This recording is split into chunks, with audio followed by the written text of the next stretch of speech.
Hello, everybody. Welcome to, let me just, I have to turn off my nice photo. Other software in there, otherwise it's not going to work. Let's see. Let's see if we're going to have to. Let's see if we're going to have to restart this because so I had sensual. Oh, that little sideways head, huh? Oh man, that's like a perfect for a game magazine. Let's see. Let's see if I share my screen here, if you guys can see it. Can you see it? Yeah. Yep. Yep. Oh, okay, cool. Yeah, because I started with I had my camera on and was testing like the position of the camera, and then for some reason if you have that on and you start, it basically like doesn't do anything. So I'm gonna be updating you guys on some stuff before we start with talking about hair. The first one I'm gonna point is this one here, which is kind of interesting. I was just like kind of by accident I found this one. It's commercial stuff. I don't know if you guys have any interest, but I have no relationship with these people, don't know who they are. But it's cool because they have a lot of LUTs packs in here. So basically like look for different movies, you know. Basically like they have, if you keep scrolling in here, you're gonna find like they have like, you know, it's like before and after the looks for those movies. And this is cool if you want to try to achieve something like this, like fairly easily. I mean, like you can download those. They have some samples in here for free. And then there are a couple of ways to use, obviously. You can use under the application I was showing you yesterday, the alien skin exposure, or you can use in Photoshop. So in Photoshop, the way it works, it's pretty cool. Like some interesting look, like cinematic looks for it. The way it works is like this. So for example, before you start here, let me just like do something that I posted today, which is just go back to this lady here. And so basically this is the render in my viewport, right? Like in my Arnold render view. And I want to make sure that I created like basically like a one-to-one you know, the translation between this image here and what I see in Photoshop. And that can be very tricky. We were talking about this yesterday, right? But what I found out is that first, like I was using before like this sRGB here, right? That was much more saturated like that. But I kind of like switched to this REC 709 ACES. I kind of like the way that's kind of like softer, you know, it's like it's not too saturated. So I'm kind of like, I decided to go with this and do some tests with it because I still get like saturation, still get some dark areas, but it just has this nicer look overall that I kind of like, you know. So the first thing I did was to go to my file and then click this little checkbox that says Save Final Images. And then the second thing was to go to Save Image Options, and then I disabled everything here. I had this one switched to the same profile, but I don't think at this point it's going to do anything because, you know, it's just off. And then I turned off my Apply Gamma and Exposure as well. So basically disable, this one is matching this one just in case, right? And then now if I export this image with Save Final Image, and I can give you like a, let's do like a test 30. And if you put the extension, it basically assumes the extension, you know, and saves in that format for you. So PNG first, and I'm gonna save an EXR too. So save image, it's gonna be like a test 30 EXR, right? So I saved those two files, and the first thing you're gonna notice when you open your Photoshop, and that happens every time, is that you know, it's like now that you have that one matching, you know, it's like without any, you know, color correction or anything. So you should get like a one-to-one translation when it comes to the PNG, right? So if I look at this one and compare it, let's see which one, this one, yeah. And then compare, let's get this one out of the way. Compare this one to this one in terms of like intensity and everything.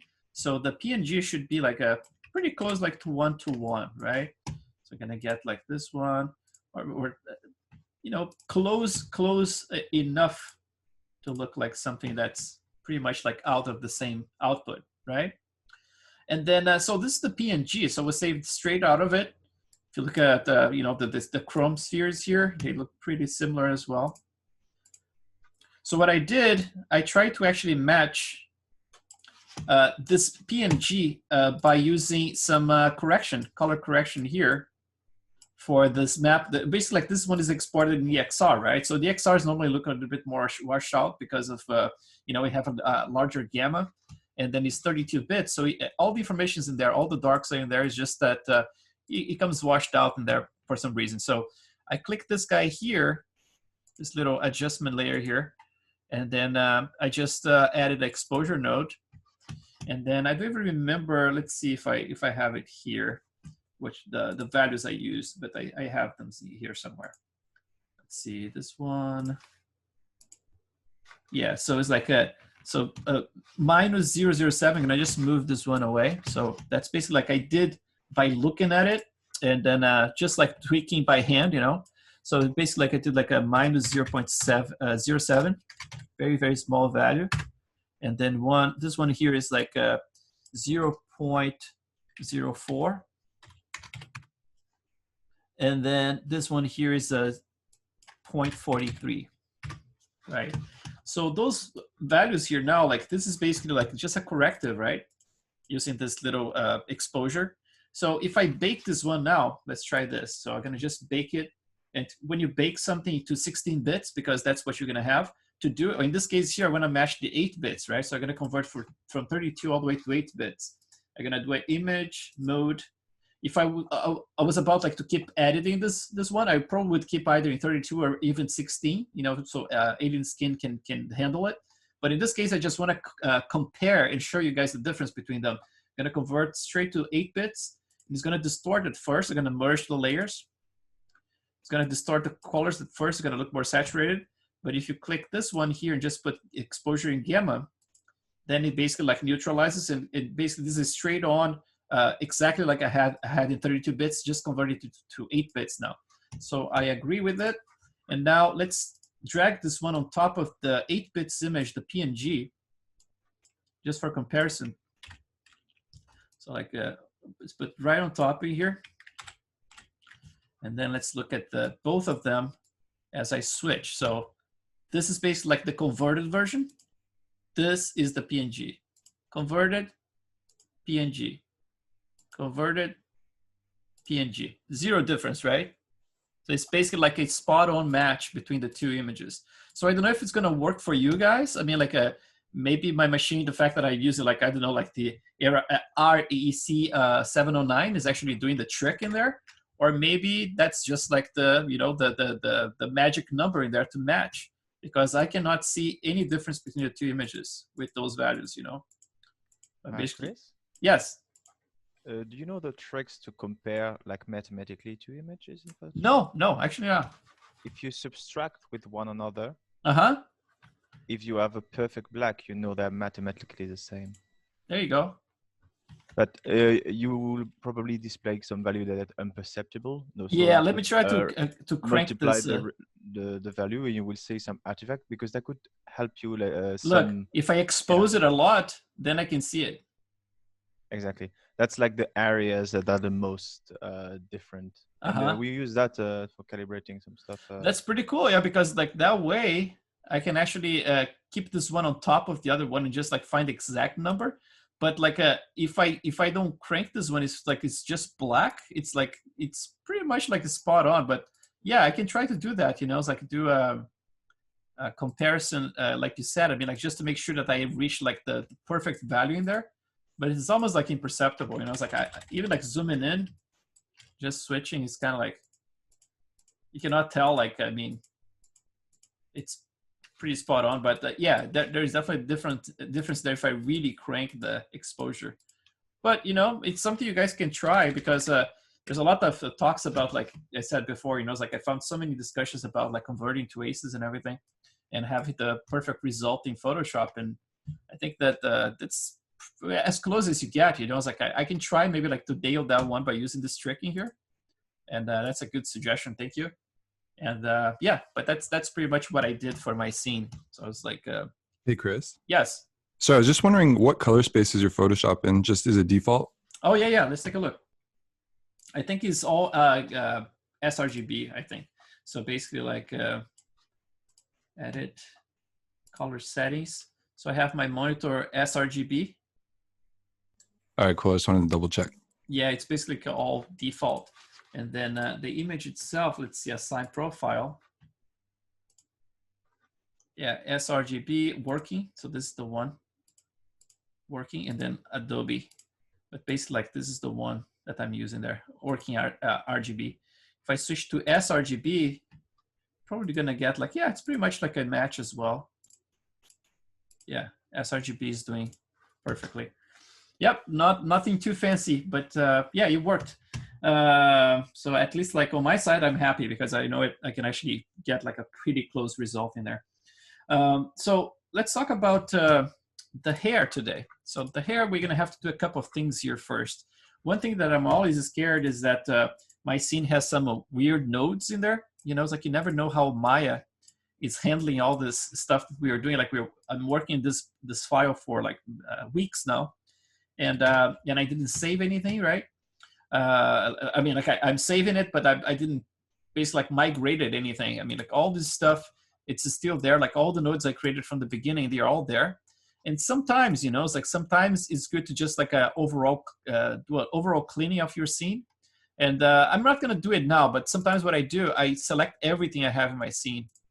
Basically, like if I have a camera, I can copy the camera just to preserve the animation. If I have a camera like that with animation, you can actually go to edit and you can duplicate the special, and you can duplicate with input connections, for example. So that way you can actually keep all the animation. So I would have a camera I can actually copy and then just export, you know, it's like straight away, so it doesn't mix with the whatever camera I have in the new shot. And then once I have everything in place, I can just go to File, Export Selection, and I export as a Maya binary, right? And you don't choose to delete like history and things like that if you don't want to keep them with the file. But sometimes the only way to clean up a scene in Maya is doing something like this, you know, a little bit more radical. Because although they have this option here, which is, let's see, optimize scene size, that eliminates a bunch of like duplicated shaders and things like that, you know. Sometimes there's some ghost nodes. You can try to look for them. And it's almost like something gets corrupted, and there's no way. Sometimes the scene gets much slower to render. All kinds of stuff, like weird stuff that happens. So from time to time, if I'm getting too many crashes or the scene is a little funky, I kind of do that. You know, it's like just to start fresh. Then I just open a brand new scene and just import this file into there, and then go from there. You know. But in this case, I think the scene so far is fine, is rendering fine. So I'm just gonna keep going with it and be doing some hair today. So the hair we're gonna do today is just like the simple stuff. We're gonna leave the more complex stuff for next week, starting on Monday. So the long hair and all that stuff. But today we're gonna do stuff that we need to do, which is like eyelashes, eyebrows. You know, it's like maybe some peach fuzz, and then the nose hair. We can in fact start with the peach fuzz because it's kind of like an easy concept to understand, and it's easy for us. We don't need to do a lot of masking or anything like that. Obviously, we're gonna mask like the inside of the mouth and some things like that, but overall, it's gonna be easy to work with. So I'm gonna start by introducing you guys to XGen. If you are not familiar, I know some of you guys are familiar with it, but you know, again, like the workspace I use is this XGen interactive groom. And that's the one that gives me like this outliner, channel box, and then the XGen itself in here. And then from here, I can do a lot of stuff. This tab that you get in here in Maya, called XGen, basically like from this point here back, this is all related to the XGen core. And then from this point here on is all like XGen interactive. So you're not gonna use those tools in here. You're gonna use from here on, right? The way it works, it's basically like it's all interactive, as the name says. So you can paint things on the fly. You can style things on the fly. In theory, you can paint like some masks on the fly, but don't trust that, because what happens here is that we are already using multiple UDIMs to be able to accommodate all the HD geometry. And Maya doesn't support UDIMs. You know, it's like for painting interactively in the viewport. It accepts it, for example, if you import from some other software, or if you're painting in a single UDIM, then Maya is totally fine. You can paint in 3D here in a single UDIM.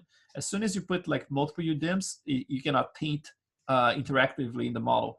So in the past, like some people were talking about like the XGen was limited. And it's actually not actually XGen, it's Maya that limits that, you know. Anything that goes through Maya has the same problem.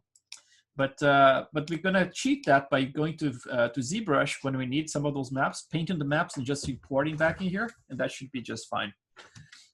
So the principle of XGen in here. So the first thing you're gonna do, let's start with some eyelashes. And here's one thing you're gonna have to figure it out, because I didn't make like a super clean, you know, it's like my, this area here is not clean. That's an actual, you know, it's like a eyelid in there.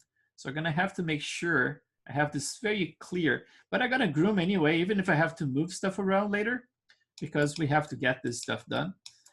So I'm gonna start like by picking a little row here. First, I'm gonna make this object symmetric.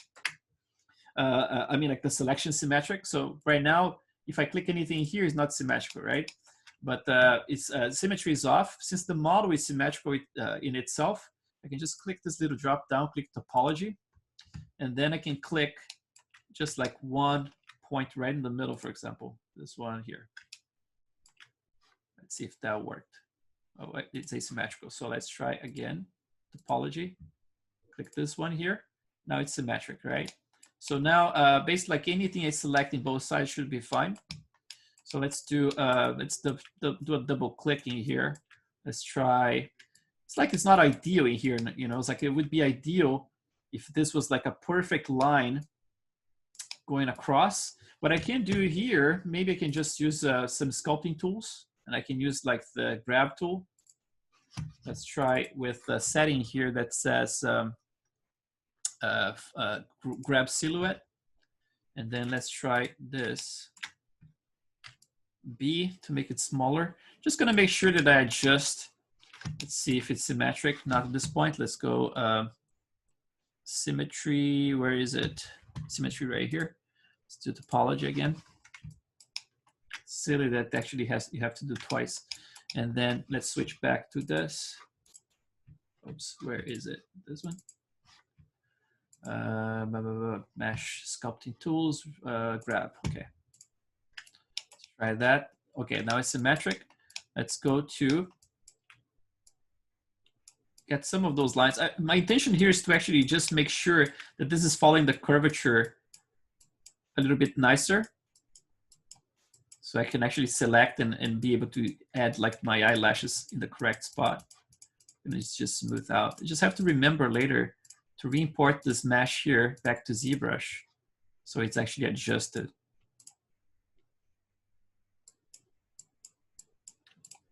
Just a little adjustment like that. And then the top one, it's sliding towards the center.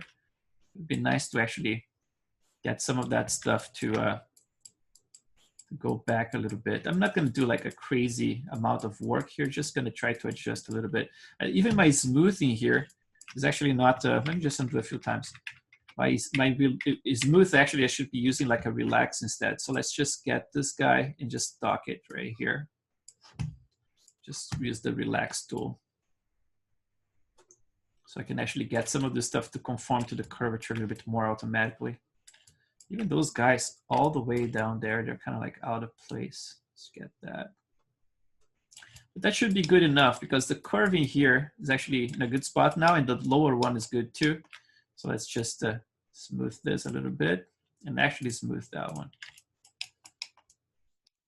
Okay, so let's pretend we are happy. I'm still gonna sculpt this whole area here and everything, but as long as I'm careful with the placement of the eyelashes, then it should be good. So let's try again. The symmetry is still working. Let's just double clicking here. And my intention here is to actually add the lashes, probably like a little bit lower than what I have right now, right? So it's gonna be like, basically I'm gonna be using like those two rows, those ones in between this line that I just double clicked, the edges I just double clicked. Because if you look at references, the one thing that some people do, they add like all the eyelashes in a single line, and they look very fake, right? Like you kind of like add them in a single line, it's very fake. But if you have like two rows of edges like this, then it's easier to get a little bit more variation. You know, it's like you're gonna get some of them lower, some of them a little higher, and it's just nicer overall. So I double click that. Now I can actually just press Control F11 So it just converts to polygons, to faces. And then I'm gonna just deselect some of them. Obviously around this area here of the caruncula, I'm not gonna get anything. So I'm gonna start deselecting there. Maybe like some tiny ones around here, closer to it, but not too close. And then let's get those guys off as well. It's a little messy here, my topology. Another thing I'm gonna have to fix at some point. Let's see what we have inside. See, like it's a mess right there. I have to bring some stuff back.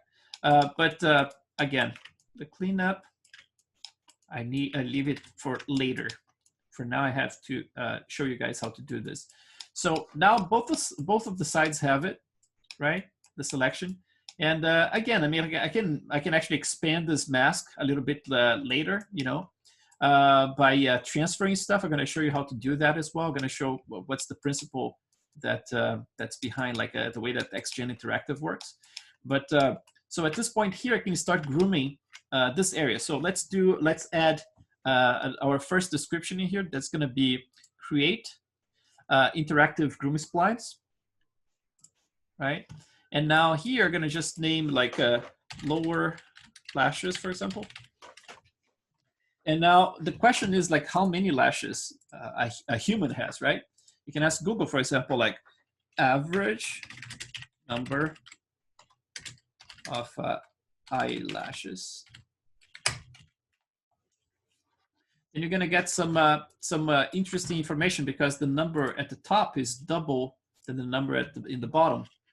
So average humans have 90 to 150 eyelashes on the upper lid and 70 to 80 eyelashes in the bottom lash line, right?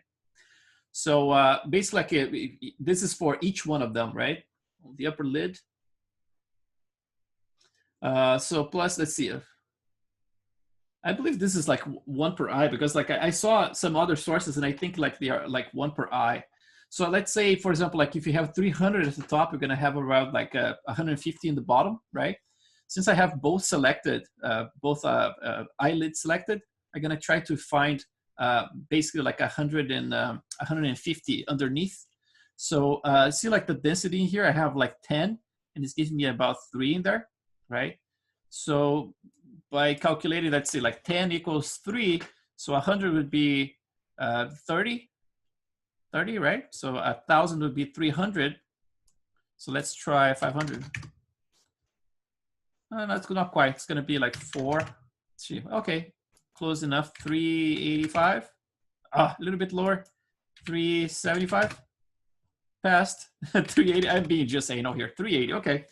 380. For your model, I mean, it's going to depend on how many of those polygons you have selected. It's going to give a different calculation in there. But in my case here, to get like around 150, that's approximate, right? It's not exact, but approximate. And then here we're going to have to see like the length, the width, and the CV count. So for the CV count, because I need a lot of control for them, I need them to be very flexible. I can start with, let's say like the 36. Something like that. And then for the length, I can start short because it doesn't matter actually because we're going to be controlling those guys with curves. And then for the width, I'm going to keep it pretty small. Let's try like 0.01 like that. So if I apply it now, I'm going to get those tiny little guys like that, right? And you see, like I said, some are up, some are a little down, right? I can actually go further with moving those edges around, and they should move together with the edges if I move stuff around right now. But for now, let's do something. You're gonna see like the way that XGen organizes everything. It creates a node like this, and then underneath this node, you have those other nodes, right? It's kind of like this little description system. By default, as soon as you click to create one of those descriptions, it turns on the edit for you automatically. So that means like if you go here now, if you use, for example, this one, it's a comb brush, right? And then it's symmetric right now. You can turn on and off the symmetry right here, like at the lowest part of the tool settings. So basically, I could potentially start like brushing this stuff interactively, right? But that's not what we're gonna do because we're gonna control this with some guides so we can have like a nicer curvature and length and all this stuff. So we're not going to be doing this. So the first modifier we're going to add for this description is going to be the guide. So if I click this guide in here, at first nothing is going to happen. So you're going to see like there's nothing happening there because it's completely empty. So if I go at the attribute editors of the guide, I can go to this area here that says input guide, and I can just say create. Right? At this point here, it didn't do much. Actually, it didn't show anything. Sometimes it shows at least a few of them, but it's fine. It's better if it doesn't show anything because I would erase them anyway. So the way it works is like this. Now, remember like I showed you guys, like I had the description first, and then everything else was inside of it. Now, when I create the guide, this guy creates another sub description in here. And it's basically like a separate system altogether inside of it.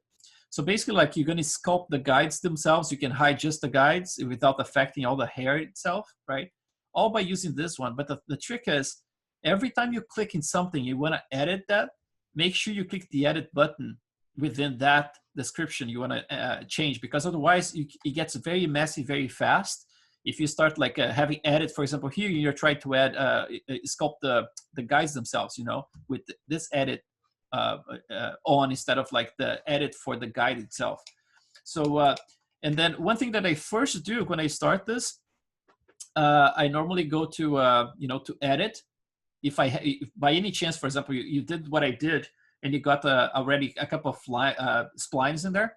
If you want to add the splines manually, just so you do exactly the way you want, normally what I do, I click the input guide, this one, and then under the in guide base,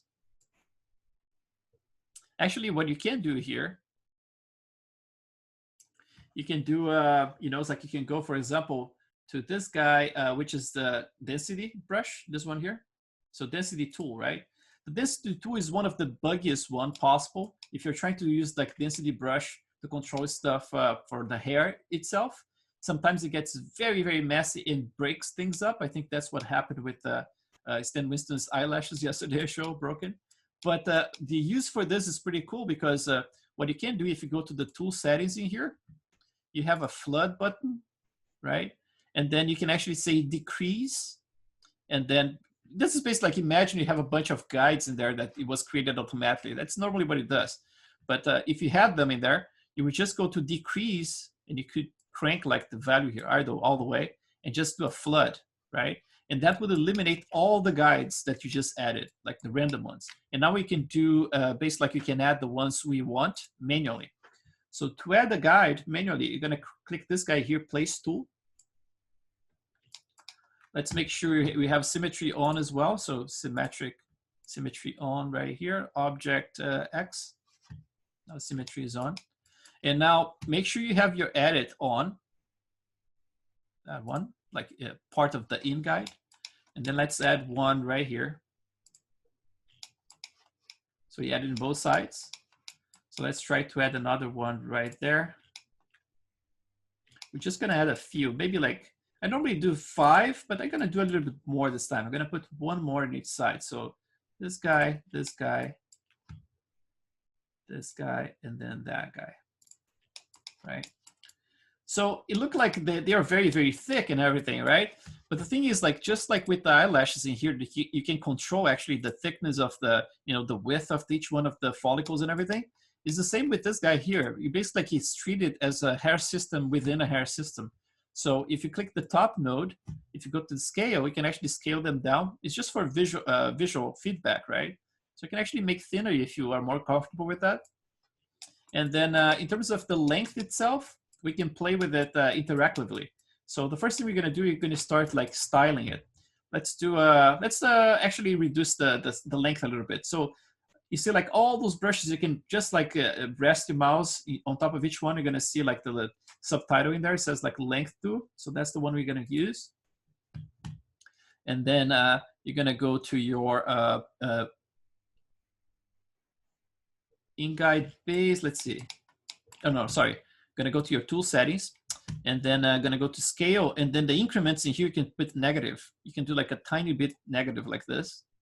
And the cool thing is that you can set up, for example, if you want like a quick, you know, result in there, you can use like a maximum length, for example. So anytime you touch those, they're going to be shrank all the way to that maximum size that you define. So for example, if I put 1 in here, if I click on them, it's because I have like a minimal length in here to 0.001. Let's try maybe like, let's try 0.1 like that.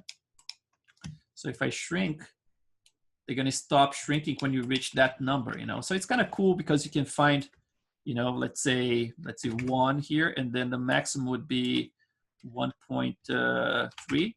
So basically, like, it's going to shrink to 1. That's this number. If I reverse with the control, it's going to grow to 1.3, and that's it.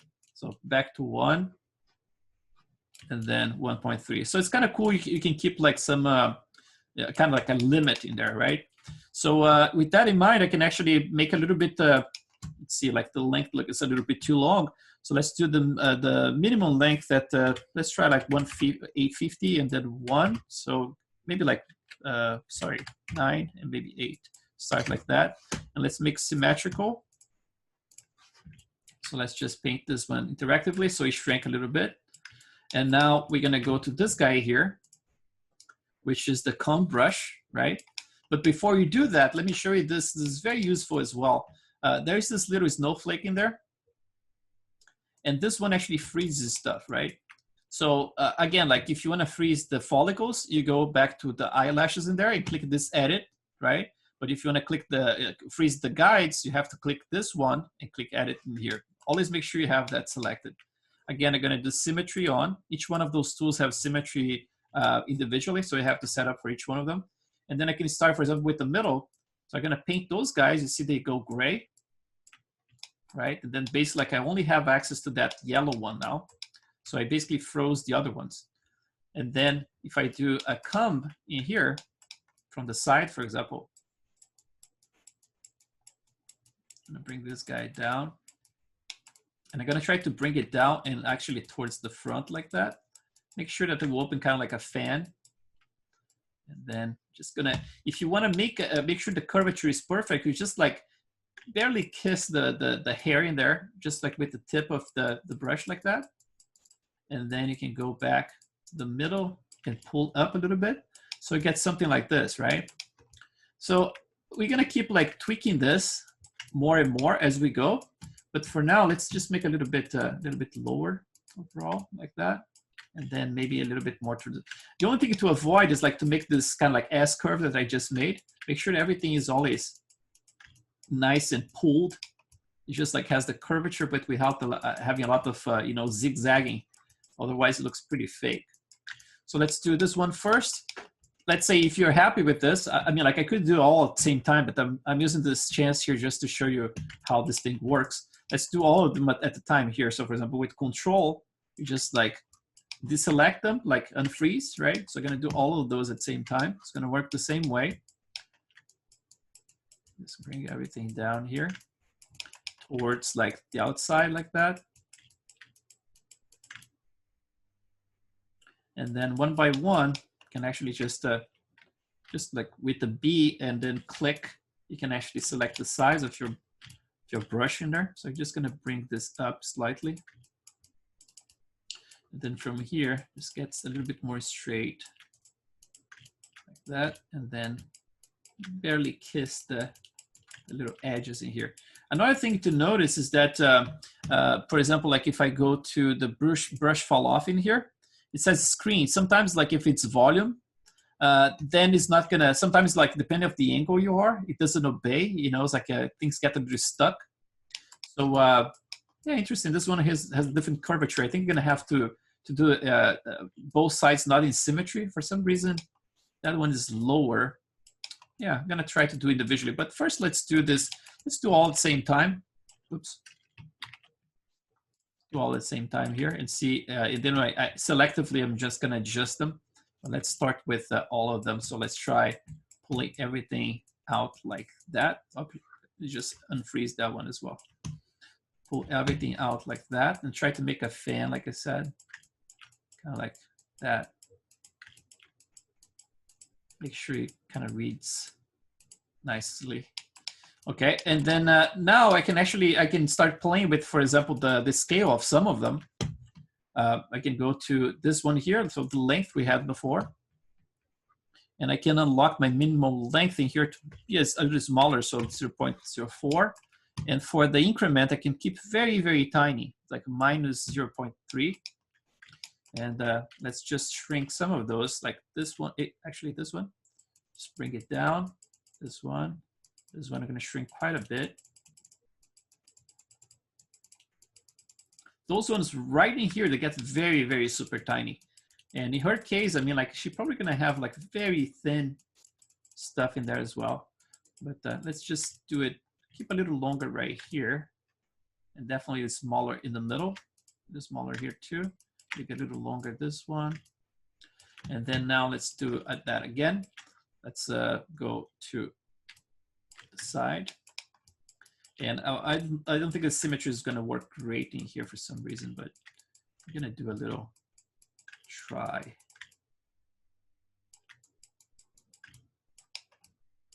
Get a little bigger.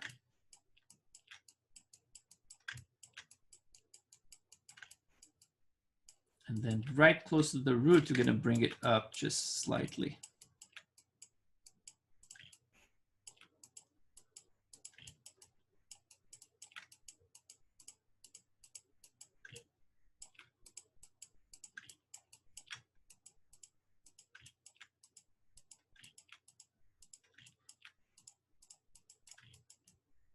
Something like that. Let's bring this one in a little bit.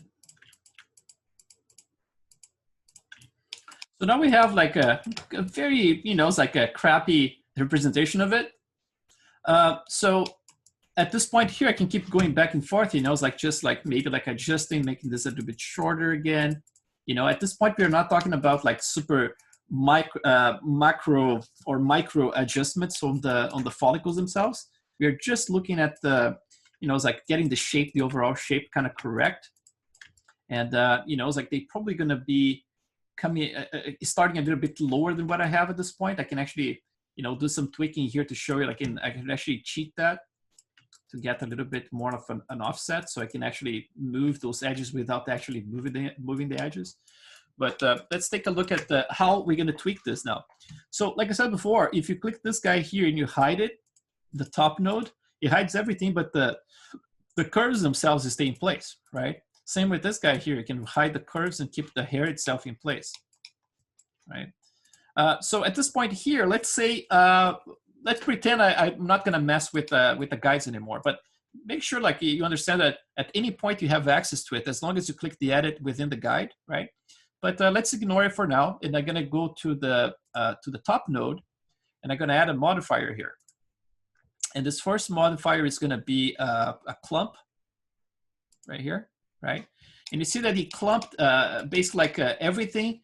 And this follows a hierarchy. So for example, if I had this clump underneath the guide, it would probably not affect anything because the guides would take precedent. Let's just try that. I don't know if I ever tried it. Yeah, you see like basically the guides is at the top of the hierarchy. So it basically eliminates the effect. But anything you put on top of it, it becomes like a priority, right? So if I keep the clump right here, let's bring the guide down right there. So now the clump takes priority. So let's make sure that we make this clump look half decent.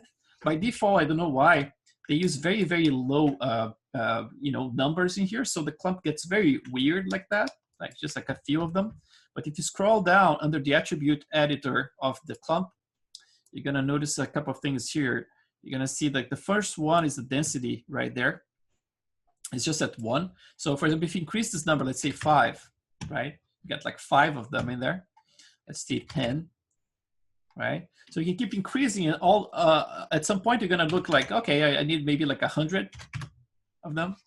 So you get something like that. It still looks a little funky, right? It doesn't look like it looks like kind of like a dull kind of eyelashes in there.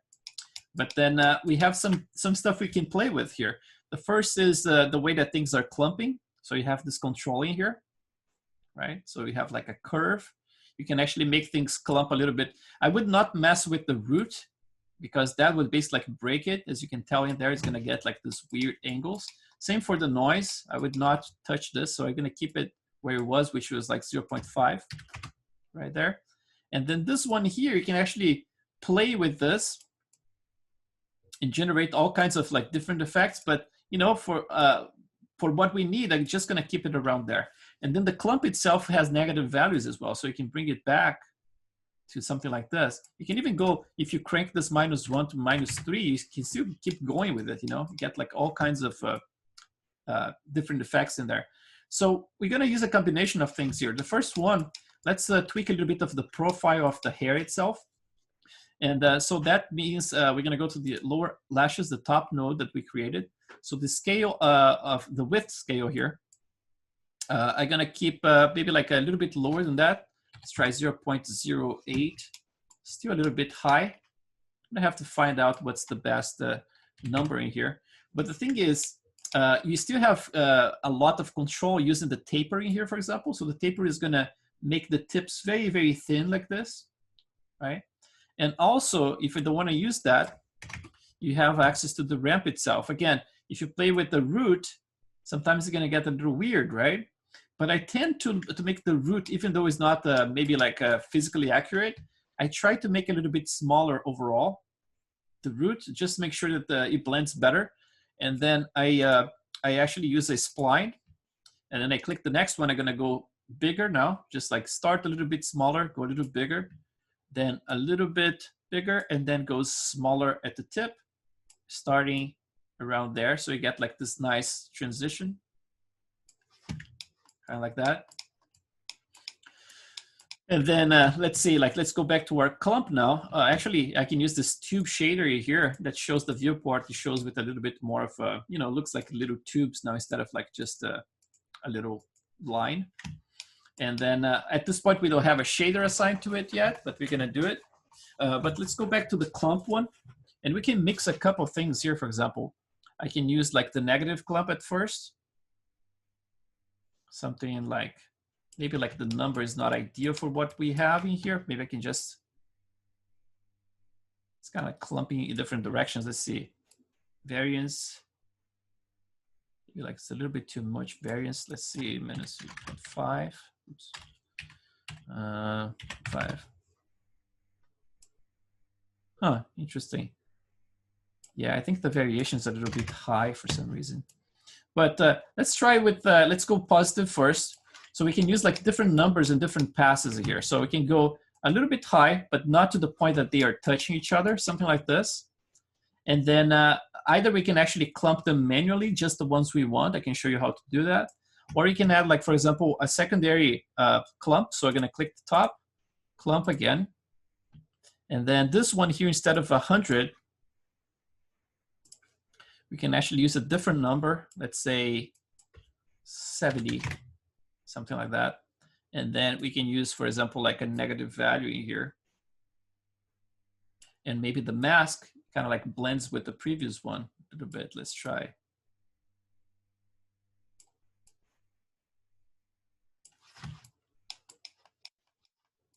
Yeah, that one is not working very well. Let's see. Maybe I exaggerate a little bit.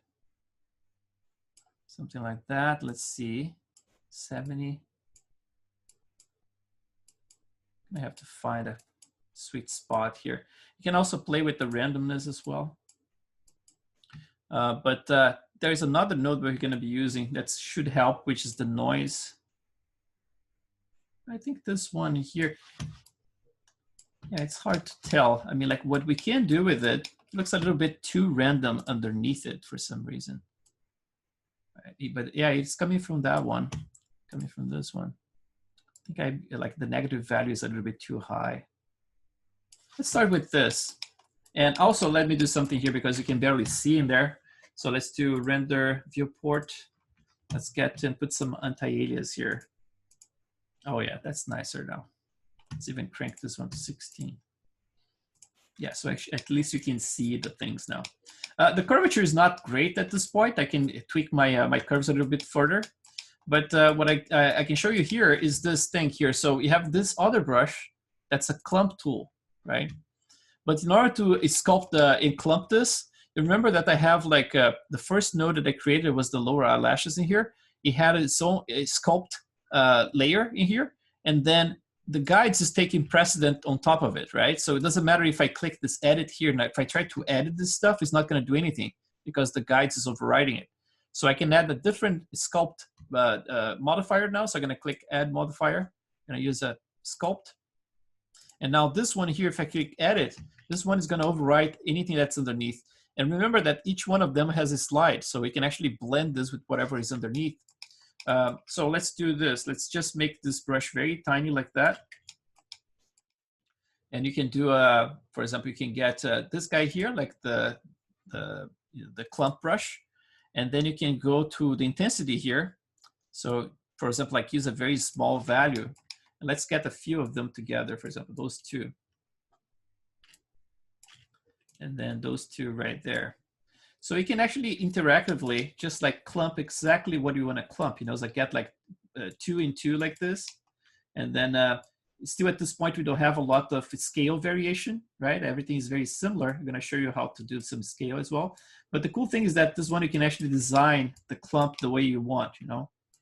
Now, the thing is like, since I already added this sculpt layer in here, now we can actually use the same layer to do extra tweaks, right? For example, like if I want to overwrite anything I did with the curves, right? Because this one is at the top of the hierarchy now, I could potentially, for example, like tweak those individual hairs, and that basically would overwrite whatever is underneath, right? So at some point, you can just like use the guides as a, you know, as a little placeholder for stuff, and you can actually keep tweaking further with this brush, you know, it's like on the top node. But obviously, it's always better if you can actually keep that control within the curves themselves, you know, so at least you know what to expect. But you see, I already did a little bit of sculpting in there with those guys. The cool thing about this now is that, like I said, since I already have this new sculpt layer on top of the whole thing, see, I'm saying like, don't do it, and I'm doing it here just because I'm lazy. I'm just gonna keep doing it. And then, so for example, if I want to shrink those guys now, I can just do individually, basically like go to this, to the length tool, make sure I have like a smaller value in here, and a very tiny intensity, which is like in symmetry at this point. And I can just shrink a few of those around this area. And then also make sure that this is like based on the screen, otherwise it's not gonna see all the hairs. Some of them kind of got a little bit stuck in there. And then shrink some of that. So basically, like you understand, right? Like we're using like, there's a sculpting layer in the guide itself, and there's another sculpting layer at the top of everything. But now you see like the lining here got a little funky, right? Like everything got too close to the eye itself in there. Maybe if I want to bring this down a little bit, you can actually cheat. Instead of like sliding all the edges, you can do something like add another modifier. And this one's going to be like a displacement. So the displacement is a little funky here because the controls are a little bit weird. But there's one in here, which is I believe is the base. This one you can actually use to just like bring a little bit more, you know, it's like towards, it's like the lower or a little bit higher. This basically offsets the whole thing in relation to the surface. There is also this offset in here that actually, I believe in accepts like minus as well. So let's try something like that. So for example, you can actually, you know, if you have the edges in the correct spot, you can actually, offset things a little bit. I can use like a kind of like 50 here, just to bring down a tiny little bit, 60, something like that, maybe like 55. That would be a good spot in there. And then let's talk about like if you want to add some length variation as well, because we have a node which is just for the length. I'm just gonna bring those guys a little bit higher again right there. So there is a brush just for the length of it, right, that we are talking about. But in this case here, you want to do like an overall length kind of variation to it. So if you click in your lower lashes right here, the tool itself, you're gonna notice like you have like there's a scale that's all the way down here, right? But this scale is actually being overwritten by everything that's on top of it. So basically like the guides are eliminating it. So at this point here, just like we did with all those little modifiers, we can actually add a different modifier here just for the scale. So if I add like a scale modifier in here, for example, now if I play with this, you know, it's going to shrink and make things bigger or smaller, right? So what we can do with that, like this, there is also this masking here, right? So there's the scale and there's the mask. So we can actually play with plug, for example, like a noise in here and get this stuff to behave the way you want. So let's see, let's go to the masking here. Let's just click this little box. Let's plug a noise in here. Let's see what we can get. So noise. And then let's put like a purling noise. And then I have like the frequency here. More and less frequency. So I'm gonna pretty much like use like maybe like close to 100, which is like the amount we had in there. And then you have like the amplitude in here. And then you have a threshold. So basically like you can actually find a sweet spot where you have like enough variation. Let's see, some of them, maybe I can use a little more frequency here. Let's see, something like that. Yeah, and this one, let's see if it accepts like negative values as well. No, this one doesn't. So basically we'd have to control with those guys. But yeah, you definitely can add like some variation for scale in general with this guy. And again, I mean, like it's the kind of stuff that's an additional procedural pass. But if you need some specific scale, for example, nothing, you know, stops you from doing, you know, it's like I can even do like under the scale here. I can actually put scale underneath the sculpt. Let's see what happens in here. So the sculpt is going to take precedent, right? So at this point here, I can just grab like a few of them. I want to get like much longer. For example, like this guy, let's see, and just like get a few of them, get like shorter. Those guys are gonna make a little longer. Maybe those ones shorter again. Let's see, right there. Maybe a smaller brush. So you can really design this whole thing to look exactly the way you want, you know. I mean, like it's gonna take some time because nothing is super automatic, but I can definitely have a ton of control when it comes to those guys, you know. Yeah, so and then the other last modifier we're gonna add, we have like 2 levels of clump in there. One was positive, the other one is negative with different values. But then let's say if we wanna add more variation, because right now they are not quite looking like eyelashes yet. Sometimes what helps a lot is by using like a noise modifier. And a noise modifier is, you can never underuse it, especially like for hair. It's like you have to use tons of noise, you know. Because it really adds a lot of nice variation. So let's try to do a little bit of that. Let's get to the lower eyelashes. Let's add a modifier here. And we're gonna do a noise. And then first it's gonna look a little weird like that. So let's look at the settings here. If you use the frequency here to, you know, scraggly like that, if you go too high, it's gonna get always scraggly like this. But if you keep a little bit low and you increase the magnitude, let's see, like preserve the length as well, because what happens here, if you have like a lot of frequency, and if you don't have preserved length, it starts like, you know, basically like it's gonna start growing and everything. So I can actually keep this one on, and then magnitude, let's bring the magnitude down, just enough to get a little bit more variation, you know. So let's try something like that. I don't want them to get too wobbly. Let's try. And then the correlation as well, you can play with it. Sometimes you get some nice little seed in there. Let's try like that. It's okay. And then let's see, frequency a little bit smaller and then more magnitude. If it gets too funky, I mean, like you still have your sculpt in there.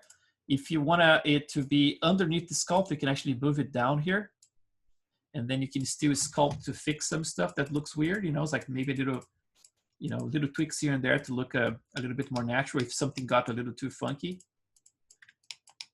And again, like at any time, just like use the clump brush, anything you need, you know, it's like to make it look more natural. But the thing that we need now is to figure it out, like the scale or the thickness of each one of them.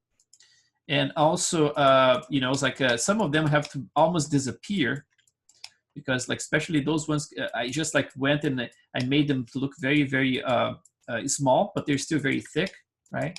So you can actually use this other brush here, which is the width tool. And it works the same way. Go to the tool settings, symmetry on, and then you can do like a minus in here as well. So, you know, it's like for the increment. So it's gonna be like a very tiny value, like minus 0.3. And then the minimum width, I can do like 0 here. It's gonna be to the minimum possible. And then if you go to this guy here, you can make them very, very super thin. You know, it's like all of those guys start to get a little bit thinner. Same for those guys around the corner in there. And then the same principle, I mean, like you can make a mask, and you can use this mask for the width as well. So for example, like if you wanted to have like more variation with the width itself, so you can use, let's see, the sculpt, noise scale, clump sculpt. Where did I do that? I mean, like this one here, you can do the scaling here. Yeah, I think the scale, the only control you're gonna have is gonna be probably around this one here. You could possibly add like a noise in here as well, and to get some more variation as well. But it's really up to you guys. We can try here just to see how it looks like if you add one. Let's just get this sculpt. So the displacement is stopping it from working. Oh no, actually I'm using a different brush. This one, sorry. So let's keep the displacement in there. I think the displacement is a little high as well. Just bring it down to like 40, something like that. Still a little messy. Then it's just gonna bring this down. I noticed some intersections. But again, like this stuff here I'm showing you guys, but if you can use the guides instead to do that kind of adjustment, it's better because you get like the overall look a little bit, you know, it's like more easily to control with the guides than doing manually like this. But this is kind of like at the end, you know, it's like when you already did everything with the guides and you're not getting the extra, you know, variations you're looking for, then you can do that. And also this guy here, the clump works in negative, I believe. So if I want to split stuff, let's see, this one is combining. Let's see, Control Z. I believe if you use like a clump intensity, let's see if it accepts negative. No, it actually doesn't. I thought it did. Interesting. Funny. Okay, so let's keep this one the way it is then. And then I can pull, for example, if I want to get those two together, just going to start from here, then pull them together like that. So it's very, you know, very cool that you can actually interact with all those things. It's, I love the way that XGen works. Chris? Yes. It looks like there's like a separate tool on the tool shelf, just on the right of the clump tool. Oh, to separate, right? It's this one here. Is that the one you're talking about? Yeah, to split, right? I was thinking that it would be something that would split like using the negative clump, but you're right. This one is the one that splits hair. So let's see, like if I click around here, let's see. I think, let's see, collide with meshes and strength. Yeah, it's kind of like trying to do it. Not doing a great job in there, but yeah, that's exactly it. If you have like longer hair, I think you're gonna be able to see the effect a little bit better. Yeah, but in this case here, let's just gonna get those guys a little bit straighter. Since I have that in there. And I definitely like this line in there. It's still a little high for me. I could use that cheat with displacement, but I think I would be better off if I just did some sliding of my edges. Let's try to do that. Let's get edit mesh, mesh tools, sculpt tools. Let's just grab those lines and see, since I don't have a lot of hair going on, it should be fairly in, you know, it's like a, why is it not moving with it? Okay, I have to undo it because it seems like it's not real time. Let's see, constraint to surface. Sorry, I was not using that before. That's why I did some messy stuff. Okay, now it's actually working with it. Okay, let's just bring this slightly out. And that's gonna mess up a little bit of my sculpture in ZBrush, but since I didn't do a lot of sculpting in this area, it should be fine. Let's do relax. Constraint to surface, yes. Something like that. So it's gonna be a little bit lower than what we had before. Now, we're gonna need to actually make sure that this shader is gonna be rendered. I mean, like by default, it's gonna render fine. It's just like, it's very, very, you know, pale right now. It's kind of like a Maya default shader. And the best thing we can do is to actually add a shader from Arnold. So let's just select those guys again. I'm gonna make them a little bit thicker. So let's see, 6, maybe 7. Let's start with something like that. Maybe incorporate a little bit taper, just get the tips a little bit thinner. And that way I can actually go maybe like back to around 8 here. And now let's just talk about like the shader here. So the shader, if I bring back my, let's see, let's get one of those sliding setups. The woods, that's the one I was using before. And let's do a little render here so we can see it. Let's see, Arnold, I don't have it there, no. Arnold render view. This lady here. So you're gonna see it's very weird looking shader at this point. It's gonna be just like kind of like a blonde. But let's see. It's coming. All right. So let's isolate that area right there. I hope we can see anything. It's gonna be so, yeah, it's very, very thin.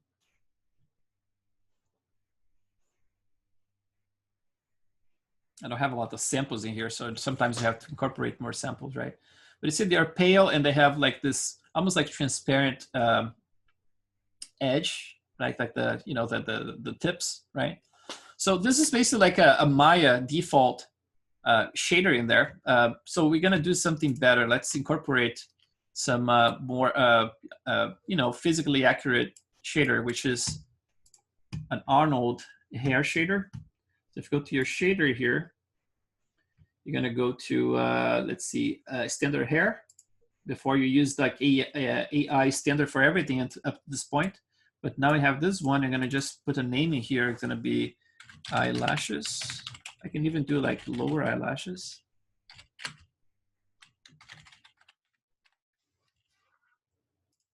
And then let's bring this one down here. And then to assign it, I have to actually click the top node.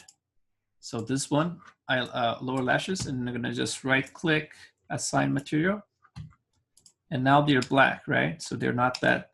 So let's see, now if you render it, let's just go back here to that specific angle. Let's just save view store snapshot. Click this one. So now you're gonna get a little bit more, a little bit darker, right? In her case, I mean, like because she's an old lady, they're probably gonna get very, very pale, right? But at least like in terms of the thickness, we're gonna have to figure it out, you know, it's like if it's too thick or if it's not, because sometimes just by making them a little bit more pale, we probably are not gonna need to make them, you know, much, you know, skinnier. I think they're kind of like the thickness for an old lady might be okay, actually. If you notice like the, for example, if you think like the amount of eyelashes overall is too little, you can always go and click, for example, the top node, and then you go to your lower, to the base. Anytime you see like a base like that, you can crank the multiply a little bit. Just make sure you don't put 100, otherwise it's gonna take forever to calculate. If I wanna double that, just put like 2 in there. Now you're gonna see we're gonna get more eyelashes overall. Probably the result's gonna look a little better too. Although we are going countering what they are saying in terms of the amount, right? I mean, they seem to be a little bit nicer. Maybe we can find a sweet spot here that's kind of like in between. Now it's like maybe like 1.2, something like that. Just get a little bit more eyelashes. And then since it's doing that render in there, let's talk about the shader itself. So I click on that. If you go to the latest tab in here, you're gonna see there is a lower eyelashes in there. That's the name we gave to the shader. Let's just compare this one. Let's put that view store snapshot. Actually, let's wait until it finishes. There you go, store snapshot. So now you're gonna have like this controls in here. You have like a melanin redness. You have a melanin. So if you wanna go like full on black, it's gonna be 1. If you wanna go completely white, that's gonna be 0 for the melanin. And then the redness is being added by this sliding here. If you're the 1 redness, then you can, you know, bring it down. Sometimes it's a little bit too much. So let's try maybe like, I'm gonna keep around 0.2 in here. And then I'm gonna bring the melanin a little bit higher so it gets a little bit of a blonde effect, you know? So let's see. So you see it got very, very pale, kind of like blonde. So if I wanna get something in between, then you can either, you know, like for example, go like halfway here to see how much melanin you get. But then in the same principle, I mean, like everything, you can add maps to it, you know? So for example, if you add like a noise mapping here, if you have enough variation, you might get some of them kind of like get like a little bit of how you call like a salt and pepper effect, right? Get something a little bit more on that side. But definitely like, it seems like my edges are not the correct spot just yet. I'm gonna have to be moving them around, you know, so I can trying to find out, because she has those large bags and I wanna make sure that I have this above them, but not quite in the line. They're kind of like still a little higher there. But the principle is gonna be the same. It's just me on my side here, you know, it's like trying to find the correct spot. But on your side, guys, it's gonna be basically this, you know.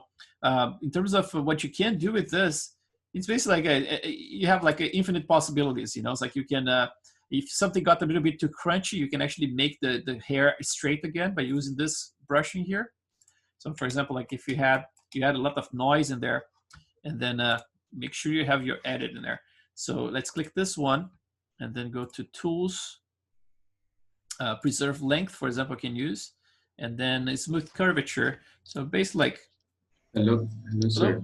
Yes, yes. Yeah, the rendering you're showing, right? Is it rendering tubes or flat planes? Oh, it's actually, it's flat, because like in the past, I used to use the tubes for everything I did. And I always liked the result, you know, but reading the Arnold's manual, they suggest like if you're rendering realistic hair to use the flat planes, basically, the how you call like strips, right? Yeah, so I switched to that, you know. So basically like what he's talking about is this setting right here. I'm gonna show you guys, just doing some tweaking here. So basically like if you go to the top node, the eyelashes, if you scroll down all the way to where it says, let's see, is it advanced? No, it should be under Arnold, right? No, actually I'm looking at the, sorry, I'm looking at the shader here. Let's go back to the eyelashes themselves like that. So if you go down here, you should see like an Arnold tab. And that one first, like the opaque, obviously, because you don't want like transparent shadows, otherwise it's gonna take too long to calculate. But you see like there is this mode that's ribbon, and there's another one that's thick. I used to use this thick in here for everything. But you know, in the Arnold settings or in the website, like the manual, they talk about like if you don't use thick is just for like for things like materials like spaghetti, you know, it's like things that are like much thicker than the actual hair. Then you should do create like better results. But if it's just like thin hair, they actually suggest to use ribbon for more realistic results. So I'm just like taking their word for it and just using that. But either way, I used like, you know, past like the thick, and I didn't notice a lot of difference, you know. But another question, sir. Yes. In the render view, can you show that? Can you show me the render view? Render, yes. Yes. Oh, this one right here. Yeah. Yeah, I can see some flicks on the eye area part. So the highlight area. So, yeah. Those coming from the specular map, or how is it coming? Oh, because your surface looks very skinny. It feels like it's a real skin. Yeah, I mean, like it's if I look at the map itself here, it's not coming from the map, you know. It's like it's mostly like the way I'm breaking up the surface. So like the map is very simple. It's almost like plain white like that. It's a little bit of variation, but it's not much, you know. So it's a combination of all the other stuff that we used. For example, like the let's do a test in here since we are here. Let's just store a snapshot.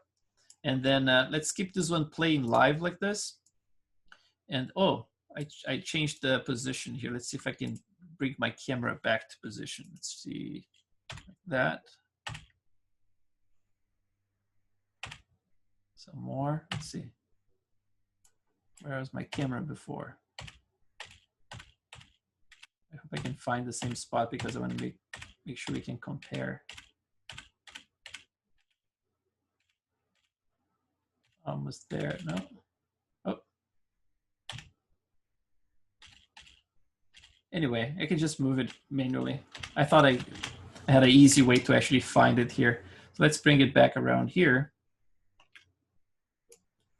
And then let's do some tweaks here live. The only thing I'm gonna change to show you, come on, you can do that, Maya. Maya's still thinking about it.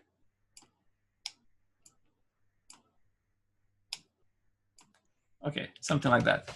So I'm gonna click this model and look at the shader. And the only thing I'm gonna change here to show you how to get more of that, it's basically my bump. So like, let's say, I think most of it's coming from the bump, some from the displacement too, but mostly the bump. So under the geometry tab, if you go to the AI cell noise, I'm gonna click this one, go back to it. And then I have this bump depth that I have in there, right? So let's just do like, you know, save this one again, start snapshot. So basically like you're talking about this kind of like a random noisy bumpy stuff. So I'm gonna just go to the bump depth and I'm gonna eliminate this completely. It's almost like if I unplugged it, just by making this exposure go down by a lot. Let's see, -10.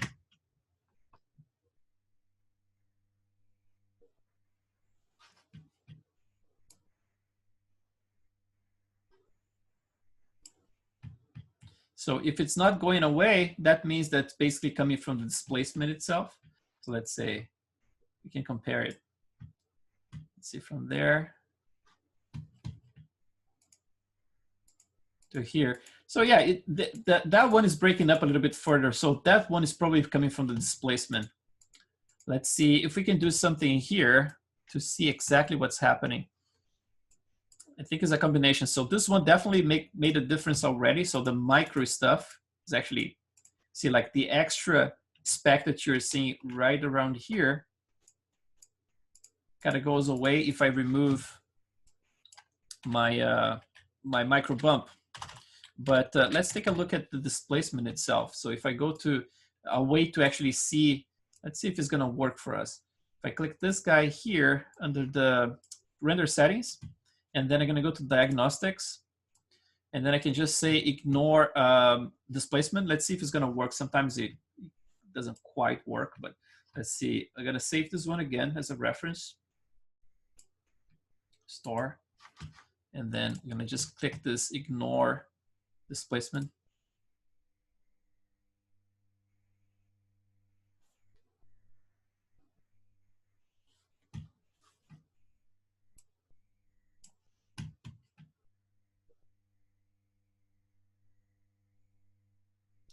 And that got a little bit more plasticky now. So let's see, between this one and that one, right? So that's basically like with displacement and without the displacement. And then I can go further and just like eliminate the bump as well. Let's see if I can do that here, ignore bump.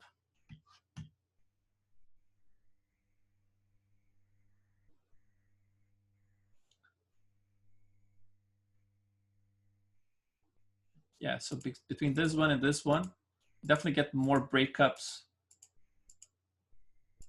It goes from like looking plasticky. You're probably gonna see more of that. You know, it's like around the nose, something like that. But that's basically what I'm doing here, just eliminating both of them. And then some of this stuff is actually coming probably from the reflection itself, like it's a forest. So probably there's some, you know, kind of breakup because of the types of trees and stuff. But definitely like just by adding the bump and the displacement in the correct spots, you definitely get more of that breakup, you know. Now, one thing I want to mention about this is basically what I was doing yesterday is this. So yesterday I was trying to find out what was the ideal specular level for this lady here, right?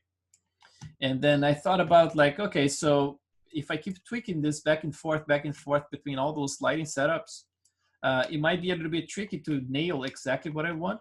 But the thing is like about using this diagnostic tools in here, those overrides, is that you can actually get like something to see. Look at that. This is like I'm pressing like ignore bump and displacement, but it's not reflecting that. It's still baking the displacement in some areas. That's why you're probably getting still some bumps in there. Much less in here, but weird. It's supposed to ignore it, but it's actually showing it. But anyway, what I want to show is this. So check this out. If you turn off, if you want to just like tweak your specular levels, okay, to make sure that you have like a nice combination between the coat and the specular itself, you can just turn off subsurface scattering and everything goes black. So check this out. If you do something like that, and the render obvious is going to be much faster as well. So just with this guy here, is actually much easier to control. You can actually turn off your specular all the way and then keep this just a coat and get the coat like very broad reflection.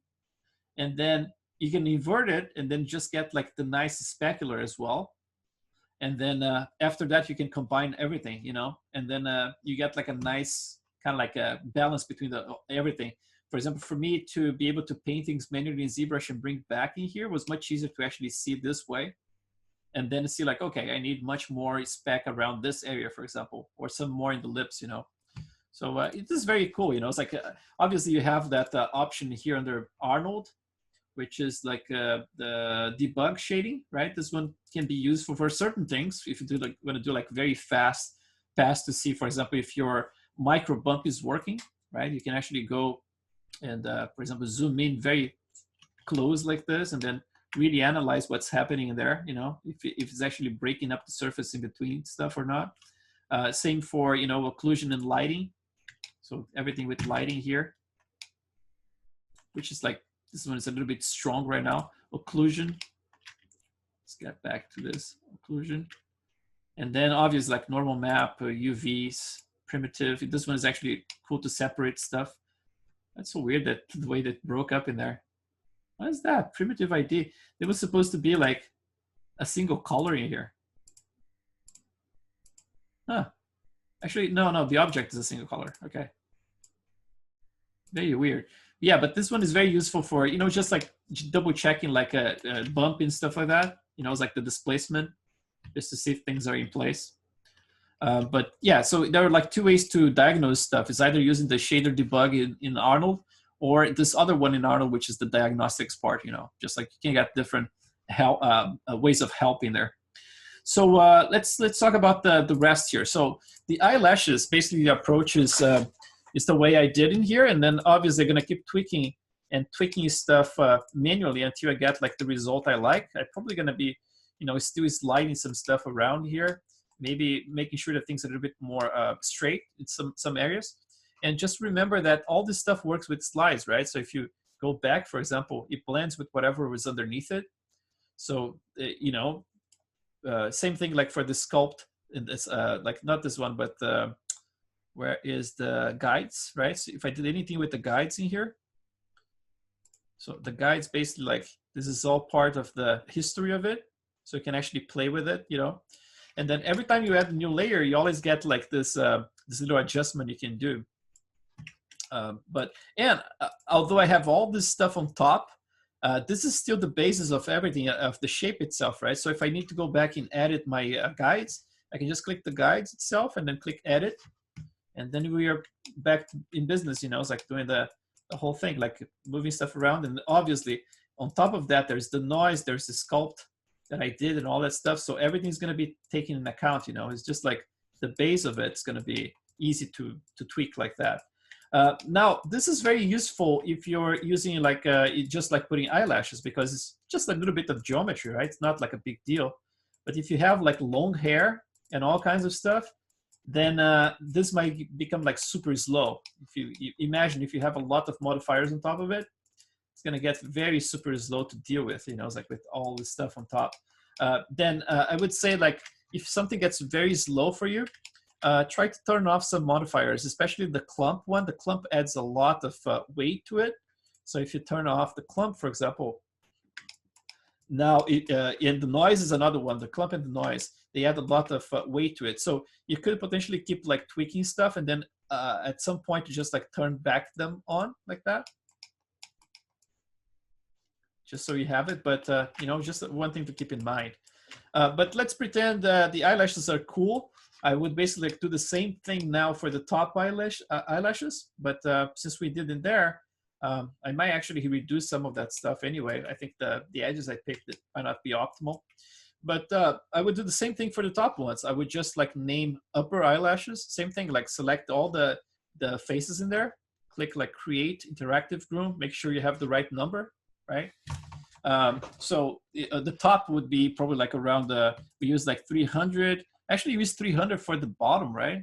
It should be like 300 for the top and then less in the bottom. But as you can tell, I mean, like I even added a little bit more and it still look, you know, fairly, I don't know if those numbers are precise. Internet lies. But so let's do some peach fuzz now. Peach fuzz is a good one to do. And it's fairly easy. The only problem with peach fuzz is to select, I can actually even hide this entire thing now, just so it doesn't bother us. But the peach fuzz, the only thing that bothers me is to actually have to isolate and select certain areas, for example, inside of the ears and the mouth and the pockets of the eyes, because we don't want to grow any peach fuzz in there, right? So that's the only thing we have to be more careful about. So let's try to do this from within the mesh itself in the UVs. So let's go to modeling UV editor, and I can try to select stuff using this. Basically, like right click face. So I'm gonna select everything first, like that. And then I'm gonna just deselect. Am I in symmetry here? Let's make sure I'm in symmetry. Yes, I am. So that, yeah, okay. So I'm deselecting two things at the same time, which is good. So let's do this. Actually, can get the lasso. Chris, can I ask? Yes. Can we delete history now? The history, I would say, like it's fine to delete the history for the model itself, not the overall history, you know. So if you delete anything at this point, you can just do like an edit, delete by type history. So Shift, Alt, and D. But don't do the delete all by type history, because this one I think has the potential to mess things up. But if you do just the first one, delete history right here, you should be just fine. So just to make sure, let's do it one time here and see if our eyelashes are still in place. So let's select the model, add it, delete by type history, right? And then let's try to move this model up and then bring the eyelashes back. They're still there. So the relationship is preserved, you know. But now I cannot guarantee the same thing. So let's bring it down. Yeah, they're still there. So I cannot guarantee the same thing if you do a delete all by history. In that case, things have the potential to get messy, you know. But definitely this one. That's actually even worse, because it will still display in Maya. It's only when you close and open it that everything would be gone in XGen. In XGen? Is that, you're talking about core or the interactive? Good question. Yeah, because like it's for both of them, but maybe I'm mistaken. Because for the interactive, I do this all the time. Yeah, like deleting just the history just for the object itself, it works just fine. Oh no, not just for the object, like for the whole scene. The whole scene. Or the thing that what you're saying, like you will never, you won't even notice. Like people are like, no, it's fine, and it's only when you save and you reopen, you're like, oh, I'm so fucked. Yeah, exactly. Like XGen has major problems. Just so you guys keep in mind. Of like display, like he was saying, you know, it's like sometimes you see stuff and then things stop working. For example, like you're sculpting one area and then your brush stop like behaving the way it's supposed to behave, and then you keep doing it. You know, it's like just forcing it, and then nothing is happening in the display. Then you save the scene at that state. When you reopen, all the brushes, the invisible brushes you use, sometimes you already masked the whole thing. You know, it's like. So if ZBrush XGen starts acting a little funny and the results are not showing exactly like you expect, sometimes something went wrong, and then at this point, like just, you know, try to undo a few times and then save it and hoping that this is gonna be fine, you know. But I'm gonna tell you, I mean, like for the most part, XGen treats me well. You know, it's like although I had some crashes during classes and stuff, I managed to finish the models. You know, it's like do all the hair and all that stuff, and it works just fine.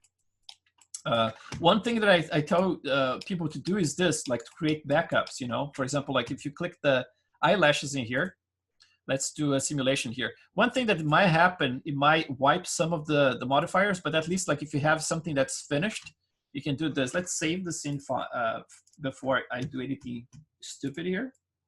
And as you add more and more XGen descriptions, your saving time is going to get slower and slower. You know, it's like it saves a lot of stuff.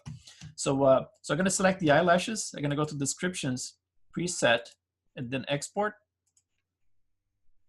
And then here, I'm going to just, you can actually grab like a viewport snapshot, something like that. All right, so you have a little illustration there. You can actually do like a center version like that. Not quite center, anyway. So click this one here. Let's do, have like my scenes. I can create like another folder if I want to, just for the XGen backup. Let's do that. Let's try like XGen backups. Just like, you know, some stuff in there. So I'm gonna put like lower lashes 1. I'm just gonna save it in there. So export. It's gonna be fast because it's just a few hairs in there, right? So let's say if something went wrong and this description got completely screwed up, right? Although I might lose some of the stuff, at least I get the hair back, you know? It's like I can start like adding more different modifiers and everything. So I'm gonna delete this all together, right? Delete it. So I'm gonna click this model here. I can actually say description, preset import, and I'm gonna sample that one that we just saved, lower lashes, open. And then here we're gonna switch both of those options. So instead of like position-based, obviously, I mean, like I can use position-based because I never changed the model. But let's say if you change the model at some point, I would trust more the UV-based because definitely gonna look for the UVs instead. And then use the original orientation instead of rotate to align with the new surface normals. So I'm gonna click this, click the same one. So basically like reverse both of them. I'm gonna import.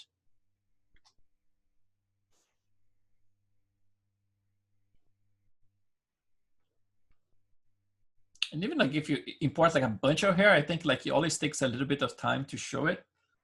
But in general, it should work fine. So here they are. Something that got a little bit funky in there. Seems like it got lost. Let's see for the, yeah, I got my everything back. Let's see, are the guides back as well? Yeah, the guides are back. Let's see if everything is working. Let's try XGen. And then this guy here.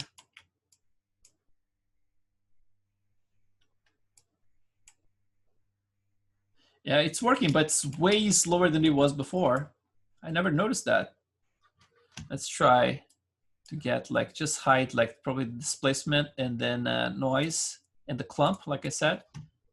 Yeah, so now it's much faster, but definitely much slower. Even with when I had all those nodes before, it was faster to sculpt, but I never noticed that it got that much slower.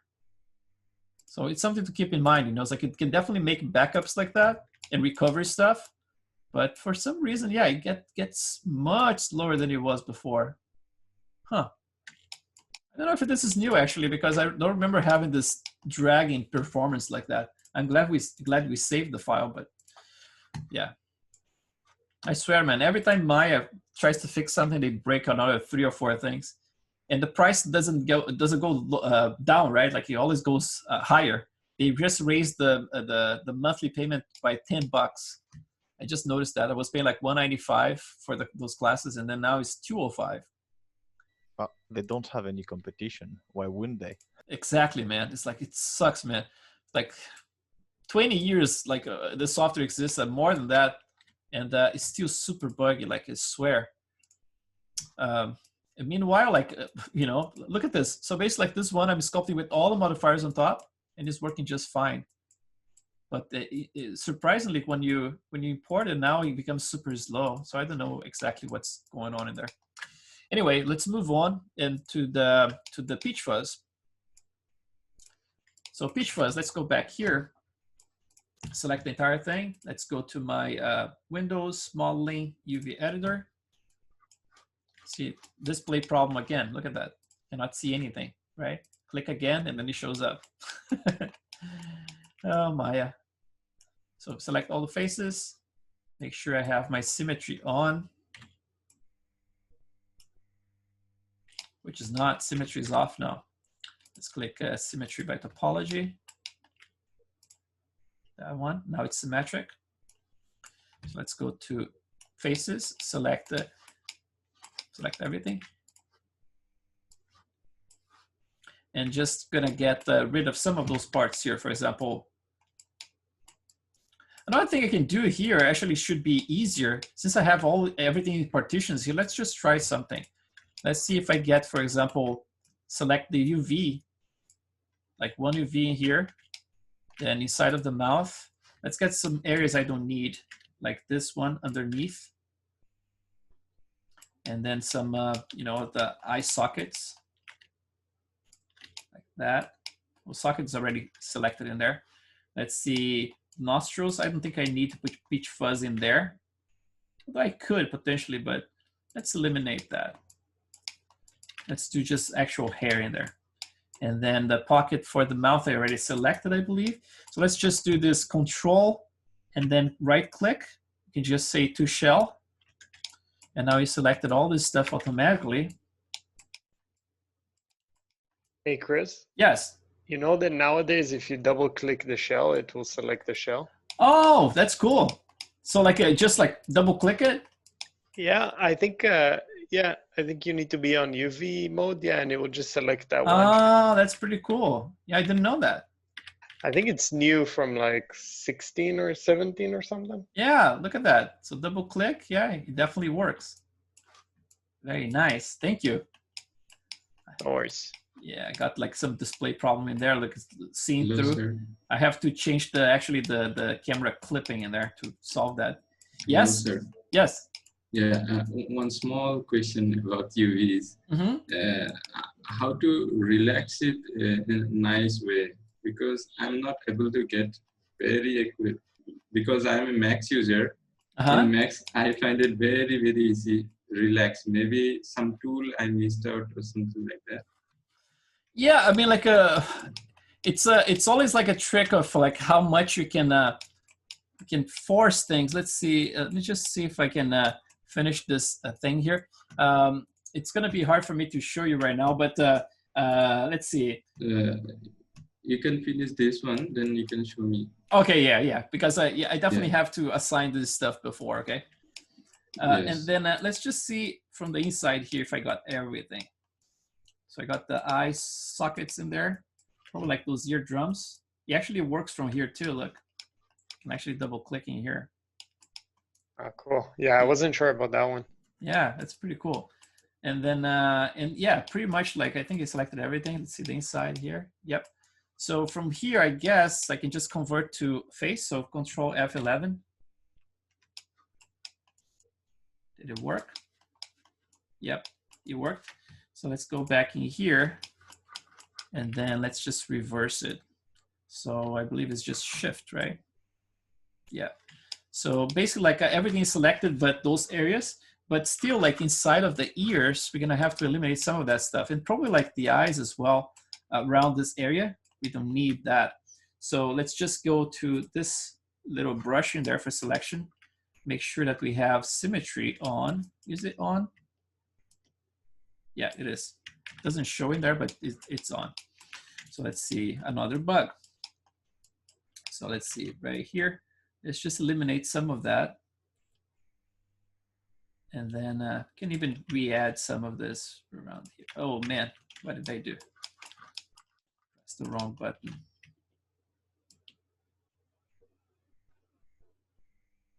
What I'm doing here is just like trying to eliminate certain areas that shouldn't have a lot of peach fuzz. But definitely, you know, it's like you guys are going to be able to do a much better job because you're not going to be teaching. And then you're probably going to be able to do in your own time, which is basically what I'm going to do after I finish the class. I'm going to put some music and just relax and try to do this right.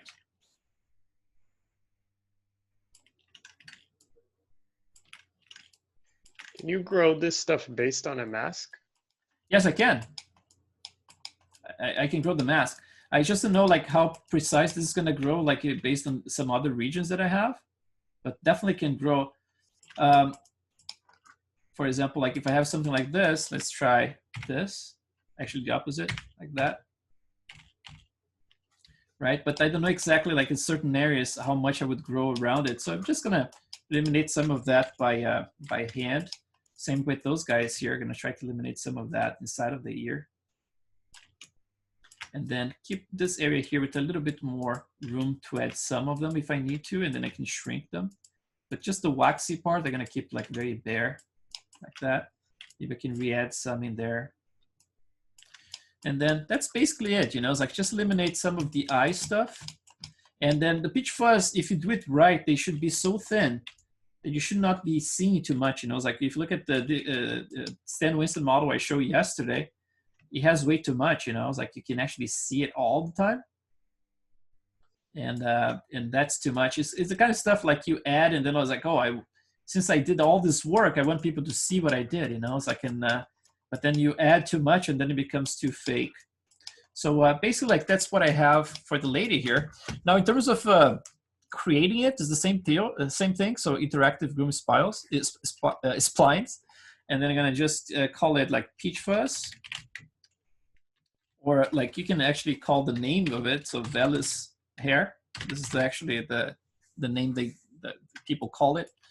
And then the density is going to be a tricky one because there is no number for it. People talk about millions, you know, it's like across the entire body, but you don't know. For example, like let's say like if the head itself has 150,000 hair follicles, God knows how many of those tiny follicles we're going to have like across like head and shoulders, for example, right?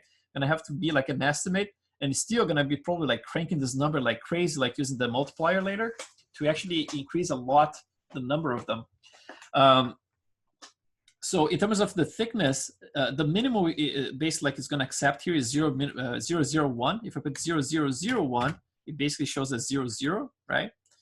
It might still show correctly in there, but it's another bug of Maya, you know, it's like you cannot see it here. So I'm going to keep something that's visible for now. The CV count, I'm going to keep very low. Let's say like 8. And then the length, let's try to start with like 0.02, something very small. So for the density here, I'm gonna start with something that's not too high. Let's see, maybe like, let's see how many I got. Like this is still too many. Let's try 30.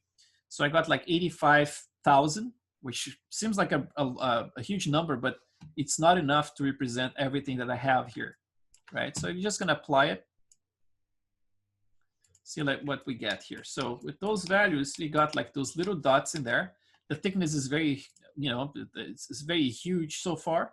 So the first thing I'm gonna go to scale, and I put like 0.001. So now they're very tiny like that. Maybe the scale could be overall a little bit longer, right? So you can actually grow in here with the scale. But again, like you can use a mask in here and get some variation as well. But the thing that we want the most in here, let's do something like temporary. So let's keep like 2 for the scale so we can actually see them a little better. And then for the scale here, the width, we're gonna keep 1 so you can actually definitely see the amount of them we have. And then we're gonna use like some guides to actually help out with the direction. At this point here, sometimes I just like sculpt straight away. But I guess with the guides, it's always like easier to control overall directions, like from, you know, specific areas. So we can do the same thing. So I'm gonna go to vellus hair, add modifier guide. And I'm gonna do, click the guide and then click a create. In this case, we should get a lot of little curves in here. There you go. So those are the ones that are gonna control the whole thing now. So let's try to go here. Let's see if the density in here changes anything. Actually, it doesn't. Oh, actually, it changed. Yeah, cool. It's not by much, actually. So I'm not going to mess with that. In the past, I would just like do a flood and just like add my own in different areas, like very specifically. But I think like for what we need in here, like I said before, sometimes I would do like the whole groom without using any guides. So I think those guides should be just fine for us to work with. Let's go to the guide itself, expand the sculpt, click edit. So we make sure you're sculpting the guides and not something else. Let's start from here, for example. Am I sculpting the guides or the weird? say guide. No, I'm sculpting the hair. What happened in here? In guide sculpt. I don't know if it's something that messed up with, oh man, it's starting to get scary here. Let's try, let me delete this one before I do anything else. So let's try again. So Velu's hair, add modifier, guide, go to the guide, create. I'm not gonna mess up with any attempt of sculpting here. Just click this one, edit, and see if that helps. Weird. Oh no, it's actually modifying it. It's just because they're so tiny, I think. Weird. Let's see. Scale. Scale for the guide. Let's see. Scale here. Yeah, because they're so tiny, they're just like kind of like spinning in itself. So yeah, let's keep it a little bit longer. And then after I have it in the correct direction, I can just like bring everything back to place. So I try to do stuff like, you know, starting from the inside out in here. Same around the cheeks. So I kind of gonna go a little bit trying to follow that direction. The muzzle is gonna go down like this. And again, this is like huge, right? It looks like a werewolf right now. And it's definitely not enough hair because we're gonna need a lot more than this. But we're just gonna work on the general direction. Around here, let's see, start from the, all depends of how we're gonna have. Some people are gonna have, you know, kind of like starting to follow the direction of the eyebrows. We can use those actually to grow them to blend with the eyebrows, which is really cool. You can get some nice blend in there. And then starting here, maybe I can change the direction a little bit. Start going towards the eyes again. And then out.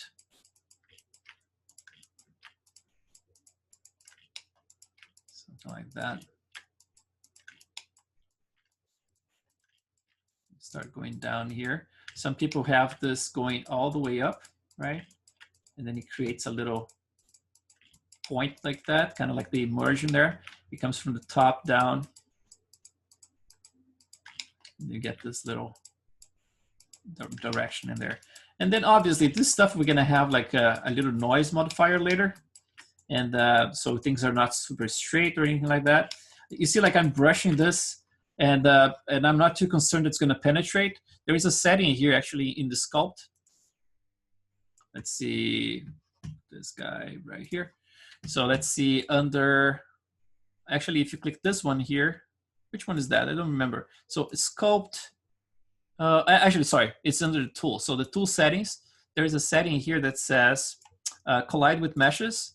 So this one tries to keep things away from the mesh, you know, so it doesn't matter how much you try, it's not gonna penetrate the mesh, but it gets some, a little bit funky sometimes, you know. So sometimes I'd rather just like sculpt it. You see, for example, this area here, I cannot unbury it from there. Kind of looks a little weird. Sometimes I just like ignore it and I just try to be careful, you know, like the way that I'm brushing it, try to use like some angles like that, like from the top, so I can actually see exactly what I'm doing. And yeah, but if you guys want to use it, make sure you use like a very small radius for it. Talking about radius, I can grow this a little bit more, get something like that.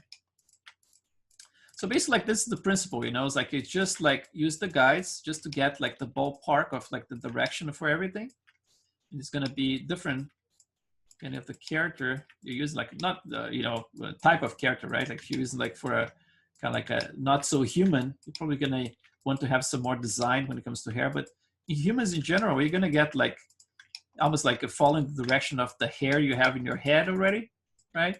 For example, like this is overkill, right? I could potentially ignore this completely and not have any of this around that area at all. But the cool thing is that if you have them available, later on you can actually start making some of them get a little bit thicker and a little longer, and you can definitely blend to the hair itself. You know, it's like use the peach fuzz to become the hair when it gets like close to the hairline. Same for blending, for example, around the eyebrows. You know, you can definitely grow some of those guys to become eyebrows at some point. So let's say like I definitely can keep doing this forever in here, but let's just do a little bit more in the nose and just call it done for now. So I can show you the modifiers we're going to be using and also the amount of them we're going to be have to create, because it's definitely not enough what we have in here. If you look closely, like closely to a reference, like a high resolution picture, people actually, if you want to try to do the real thing, people have a ton of pitch fuzz, and it goes by ethnicity as well. It's like in her case, because she's Asian, probably like the amount of vellus hair is going to be smaller than, for example, someone Caucasian. Same for an indigenous person.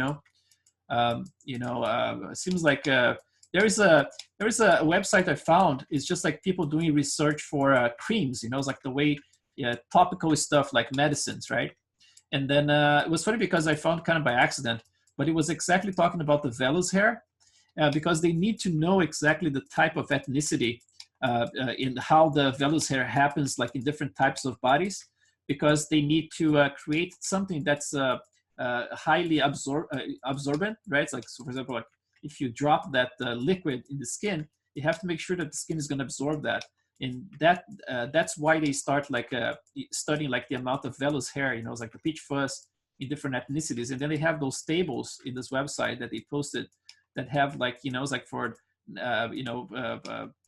African Americans, it's like the amount of vellus hair for like, I can try to find it for you guys, but it was definitely something about cosmetics. It was about like some product, and they do this kind of study, You're different. You're like definitely all humans, man, but we are different, slightly different creatures, Very, like I'm a Latino, so I'm pretty sure like I'm slightly different from my wife, who's pretty much Caucasian. So she's like a Irish, right? Irish family, but we are definitely different, like skin-wise and everything. So let's see right there. So now that I have this in place, the nose still needs some help, huh? Obviously, I'm going to be doing some adding some noise in here. So let's do that first. Let's get a little bit of noise here. Let's do a noise modifier. It gets like super weird, right? Straight away.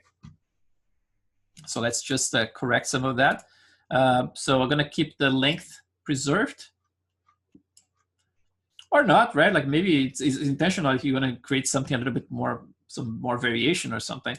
But let's just reduce the magnitude, so get something a little bit more like that. And then I wouldn't go too crazy with the frequency, maybe a little bit. Remember that we only have like 8 steps, 8 spline points, right, for each one of them. So if you go too crazy, it's going to get very weird. You're going to have to rebuild them with more splines, which, by the way, brings me to this. If you have something that you need to do, like, for example, like a Native American hair, like I did for my guy in January, right? If you have just a little bit of, control points for each one of those splines, you need to rebuild them with more. So to rebuild stuff, you can actually click the top node and you go to the base and you can just say, okay, I need like, let's say like 20 splines, CV count. So you click rebuild and look at that. Now we have like nicer curvature, right? If you do like 36, same thing. And go there. So now we can go and really crank the, it's like the noise in here, and you still get like fairly round, right? And anytime you can just go back and rebuild like at 8, for example. Then, bloop, then it gets weird again. Then you can just bring everything down. But because for us, it's just going to be a little bit of, noise, something like this, we're probably not going to be too worried about it. So now that I have that, let's look at the hairs themselves, the profile of the hair. And I'm definitely going to be using some taper. And probably like going to eat up a little bit of the root as well. So for example, the root, the scale is going to be smaller like that. And then I'm going to bring it up a little bit with the spline profile. And then down again. Because the vellus hair is like a full-grown hair, which is basically like you have to have like a thin tip like that, right? If you're talking about like a hair that was shaved, you're definitely going to need them to be, it's like square at the tip. But this one is a full-grown hair. It's just a very tiny hair, right? And if you look at the vellus hair, the way that the network of, that communicates, it's like underneath the skin, it's a parallel network. It's not sharing the same network as the actual hair. They have like a much shallower network. So basically, like, they're fed by a, you know, it's like a very shallow network underneath the skin instead of like the full-grown hair, and they have like a different, you know, it's like function for everything. I mean, like, they dissipate the heat, right? Like, it collects the vapor, you know, it's like the sweat, and then collects the sweat into those little guys, and then basically like evaporates them, right? Like, kind of works as a to refresh the whole system. So let's hide this guide in here now, and let's increase the number of them. Still have some gaps in there. If you have a gap like that, for example, if you wanna put a guide right there so you can have control. Let me just turn off my symmetry. Off like that. So I can actually click this guy here to add guides, right? Make sure you have interpolate on, because I want to interpolate with the same length of all the guys around it, and the direction as well. And then you can click, make sure you have guide, and then add it on in there. Click right there. So you just interpolate it. I'm gonna have to, you know, brush it a little bit, kind of like bring it out a little bit because it's still embedded. Probably there's some other guy in there doing the same. And you see like it's already getting a little bit slow because of the noise modifier, right? So first thing, let's just turn it off. So I have like very interactive again.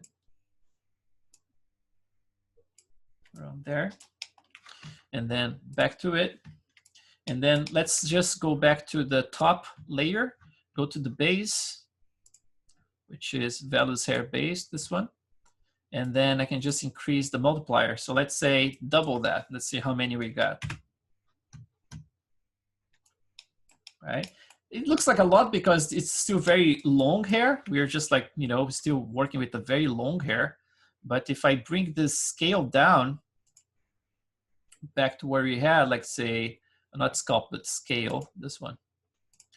Let's bring it back to, let's say 2. That's not it. Which one I'm using here? Thought it was this guy. Probably gonna have to use like a, I think I'm gonna use like a modifier on top of it. Let's try modifier scale. It's easier for me to control. Let's see this guy here. Yeah, something like that's gonna be easier. So it kind of like overwrites whatever he's doing. So at least I can see the direction from those guys. And by the way, this guides, I can actually make them a little bit skinnier as well, right? It's easier to see what's the direction they're going if I do like that. So basically like they're independent, like these guys are actually defining the distance and everything, so it's easier to see. But then this guy here, the scale is actually deciding what's the actual length of each one of them, right? Look at that, create a werewolf.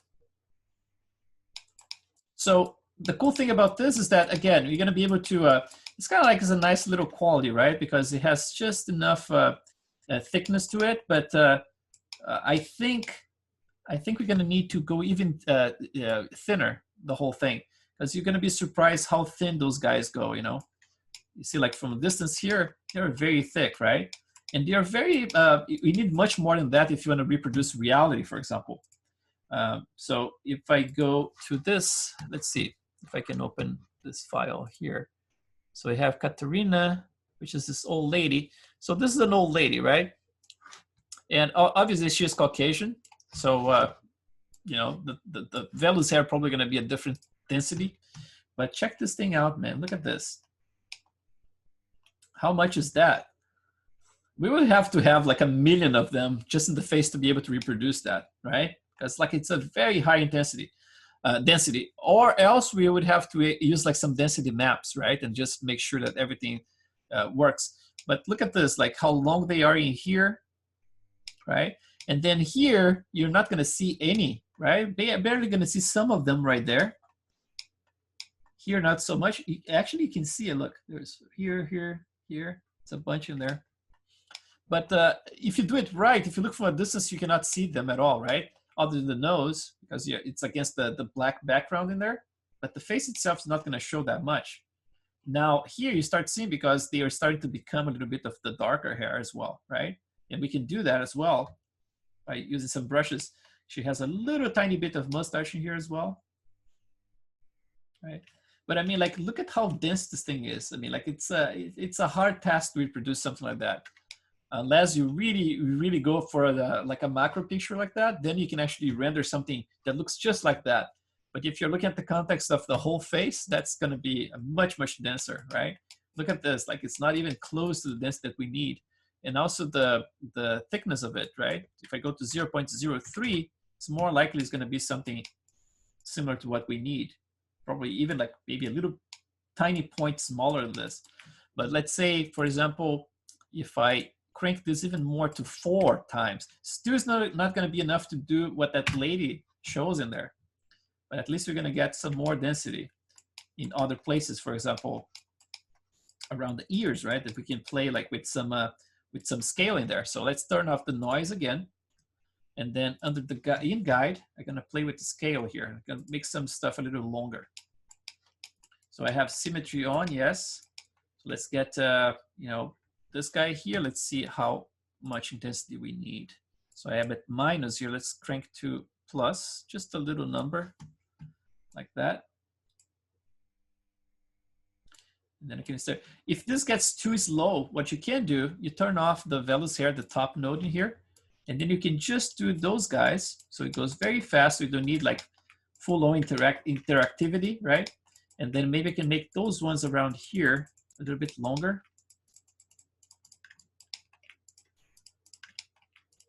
Around there. And then maybe a little bit longer here in the chin. And remember that the scale, oh, I forgot to actually eliminate from the lips, huh?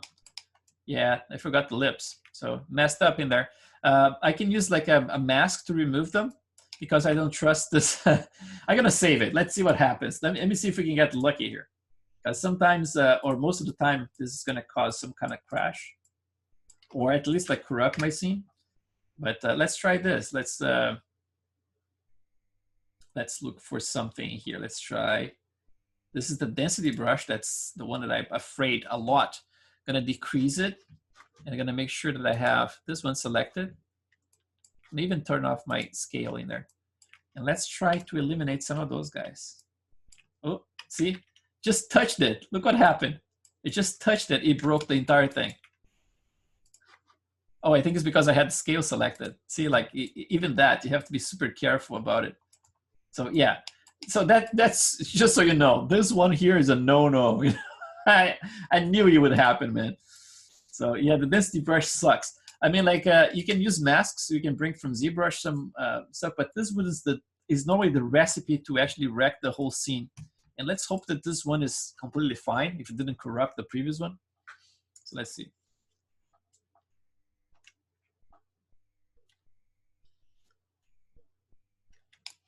Yeah, this one seems fine. For now, Still loading, let's go. Okay, there you go. There you go. Okay, so what I have here, I'm doing like adding some more length to those guys, but at the same time I have a scale that's overriding it, right? So actually it's gonna take into account whatever I'm doing there and kind of like compensating for it. So let's see if I turn off this guy here. Oops, not this guy, this guide right here. Yeah, it seems like the scale is actually overriding that as well. So instead of like doing too much work with in that hair, I'm gonna actually work on the length of these guys here themselves. So let's make them thicker first, so we can actually see what we are doing.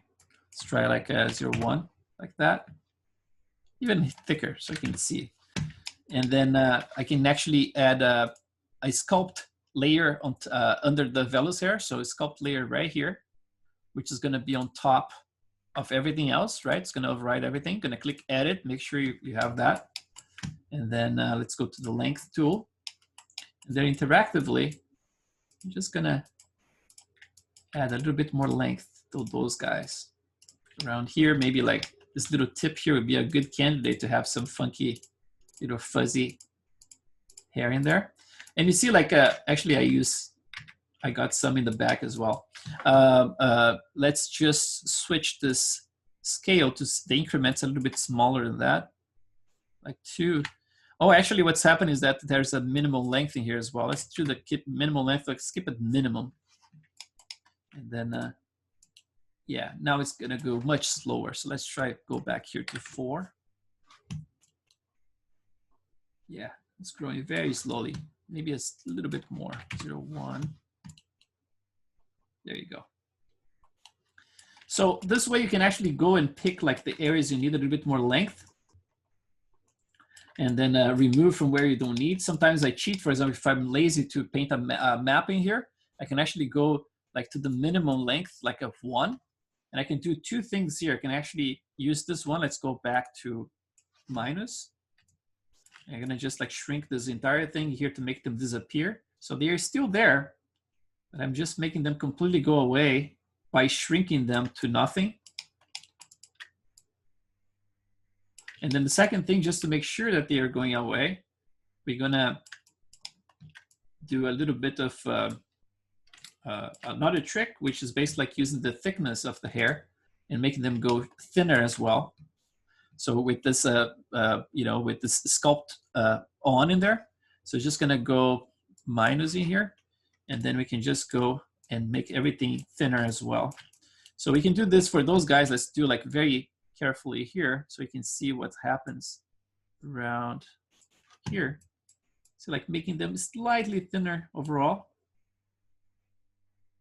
Very slowly, right? They're kind of creating this little blend. Let's go a little higher so you can actually see the result.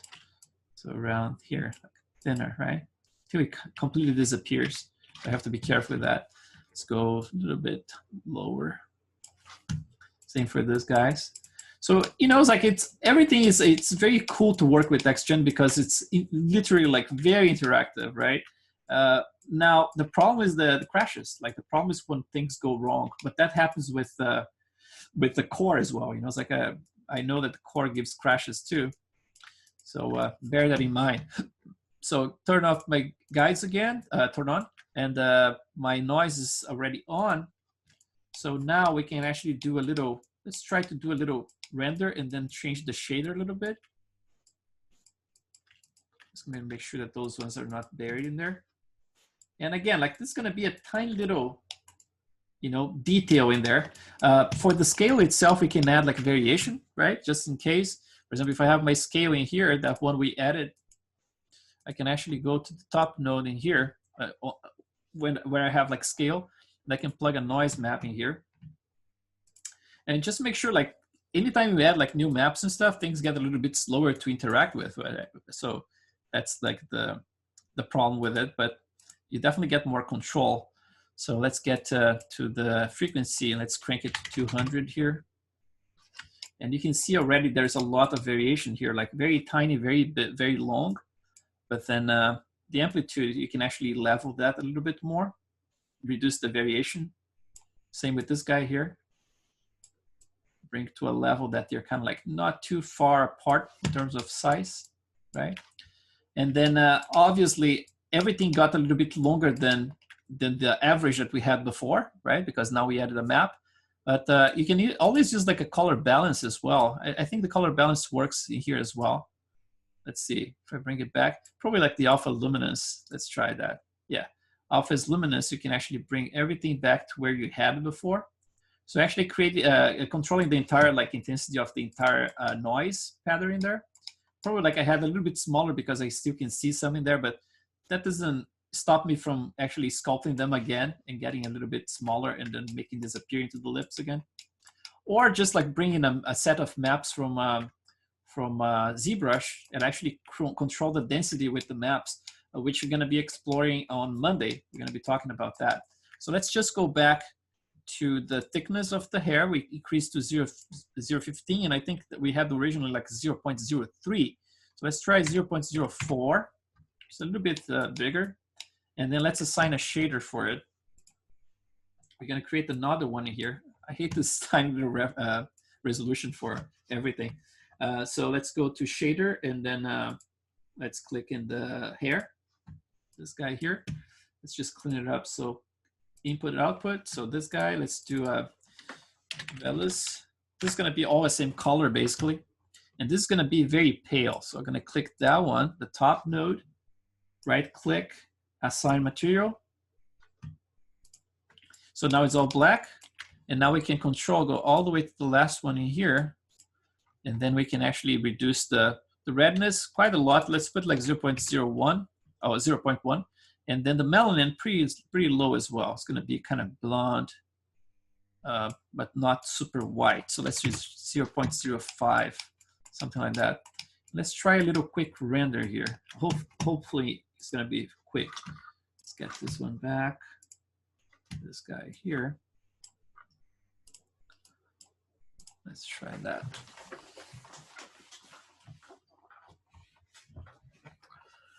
Yeah, I mean, like the amount of controls, as you can tell, I mean, like you have a lot of stuff, man. It's like it's the amount of variations and stuff, like it's very artistic, you know. It's like you can just like add thickness like on the fly to any area with a lot of control. Like I understand like the attraction towards like the core version of XGen, which is apparently like more tested, right? Like it's going on for a long time, and this is a more new, it's a newer feature, like to have the interactive one. But just the appeal that it has, you know, it's like I think it's so cool that you can actually interactively just add stuff like in correct like thickness of one specific little hair. You can do that with one instead of like controlling masses of hair. You're just like one by one you can control them, and I think that's pretty impressive, you know. Let's see. Chris? Yes. Have you ever used the Yeti as a grooming tool? No, I don't think I did. Because it's for the longest time it was unavailable in the US, and yeah. acquaintances here working in movies in Europe, like telling me about how it's gonna solve world hunger or something, because I keep complaining about XGen instability. Oh, but I never tried it either because, well, it's expensive and it's a longer time. I just wanted to know, but if you don't know, it just been available back in the US since last year. After since the last buyout. year? Yeah, because they were in who bought them? Their competitor Haircut was bought by Epic, and they got Shaven Haircut, yes. Shaven Haircut, yes. Yeah. Huh. That's interesting. Yeah, you know, like the longer I live, the less tools I want to use. You know, if it's something that's actually working for me, for example, like if I'm paying like $200 for a Maya every month, you know, and already comes with Arnold and XGen, I want to take make the best out of it. And like I said, like it's still like the benefits to me, they're huge. You know, it's like it's really, really cool. It's just the crashes that eventually drive me nuts. But I would say like that's for the only reason where I will change. Yes, the crashes. Yeah, but for Maya, by the way. Yeah, but for the most part, it's such a great piece of software. You know, it's like it's just so freaking buggy. It's just like paper is brilliant. It's brilliant, man. It's like all this stuff we can do with it. It's pretty amazing, you know. And I'm not I mean, like I said yesterday, I'm not a specialist in color. I'm not especially groom either. But as an artist, you know, as someone who's just like trying things. I mean, it really works, you know. It's like it's easy for me to work. I never groomed before I started doing those portraits, and then when I started working with it, I was like, oh, that's pretty amazing what you can do. And then obviously the crashes came, and then I was like reading stuff online. I was like, holy jeez, it's not just me, it's not my machine. It's just like overall very, very buggy.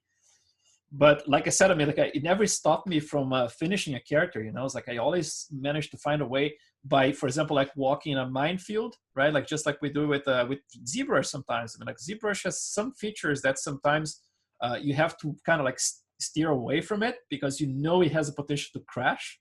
And it's the same with XGen. So if you steer away from certain things, it's definitely like it's easier, you know. But you see, like it's still thick in here. I'm gonna be tweaking. I already went down to 0.02, which is very, very low, and it still looks a little thick. But yeah, I'm gonna base like everything I show you guys. It's gonna be the same principle in here. It's just a matter of like fine tuning. Even here, you see, like I just put like 0.0015. It didn't show, but it definitely went to 15 because I know it works. But it kind of rounds up like to 0.002 in here for some reason. But I'm pretty sure it's 0.015. So yeah, there's lots of little bugs, and you kind of learn how to live with this crap. But I know it's just like our government, right? We learn how to live with governments, but we all hate burn those stuff. Yeah. I'm sorry. I'm French. We have a bad history with that. Oh, there you go. But you see, like one thing. Yes. No, sorry. Go ahead. Go. Yeah, one thing I would do here is change the directions, right? Like try to brush more to have a little bit more like straights kind of going towards the side, and definitely add more curl maybe. One thing that I forgot to mention is that if you go to the displacement modifier that I added for the eyelashes, underneath the displacement modifier, you have a ton of controls. So not the displacement, the clump. So if you go to the clump, you think it's just for clumping, but in fact, if you go down here, you're going to see there's the flatness, there's offset, there's curl, and the secondary effects, there's like a noise frequency. This is all within the clump. So sometimes you don't even need to use a lot of the noise stuff. You can actually do a lot using this node, So sometimes it's good to add a clump node in here, but without using the actual clump that much, it's like using this curve. You can keep it kind of flat, but just using to add more variation, like with curls and things like that, Yeah, go ahead, sorry. I just had a question. So if you were to create a blend shape for this face, the hair would update because it's based on the UVs right now, right? Yes, you would definitely follow it. Yep. Okay. Yeah, actually, one way to see if your scene is not broken, if your XGen is still working, is by moving stuff around. So for example, like if I just, let me save my scene first. I'm not silly anymore. I used to be silly until yesterday, but I learned. So for example, here, I basically just hide all the hair you have. And then if I move, let's say, to the side like that, if your XGen is still working fine, you should be able to just turn them on and things should be in place just like that, right? So that means like any blend shape, for example, like I'm gonna be updating this model forever, right? Gonna be bringing back the base mesh from ZBrush and then just creating a blend shape and then, making sure that the object, the meshes match each other, right?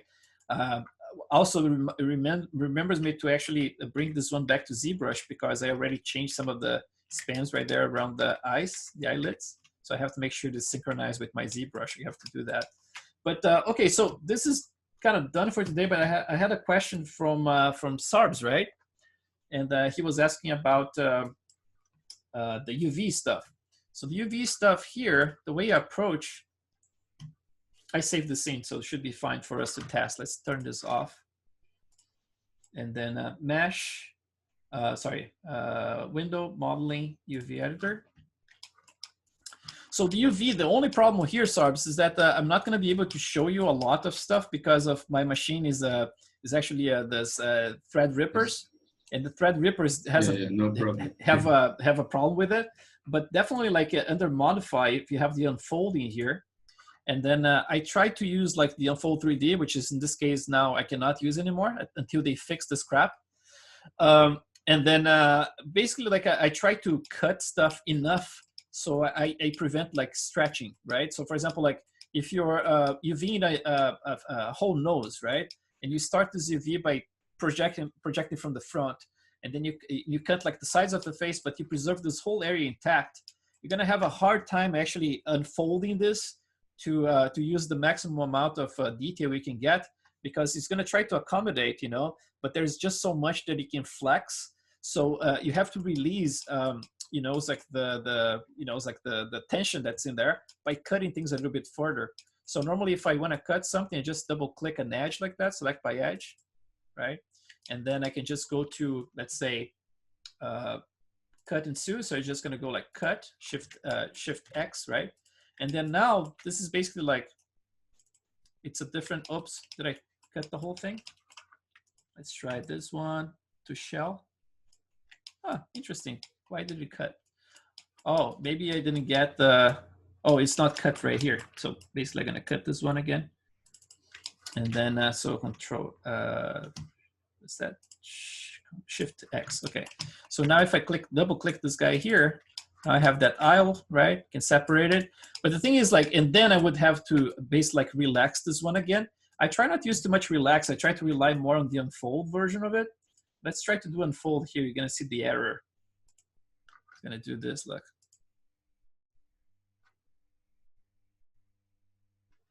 Didn't do anything, right? And then look, unfold 3D process error. This only happens with Threadrippers.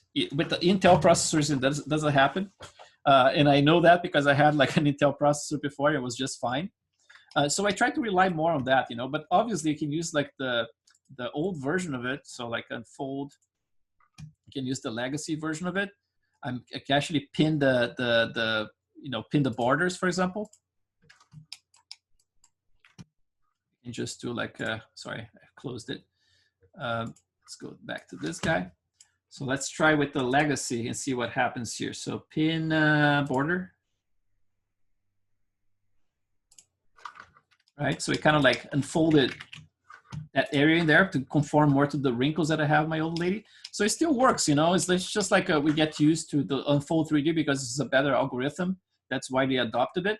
But the thing is, like Unfold 3D, I believe was like I don't know if it's like an open source kind of code or if it used to be Hedis UV.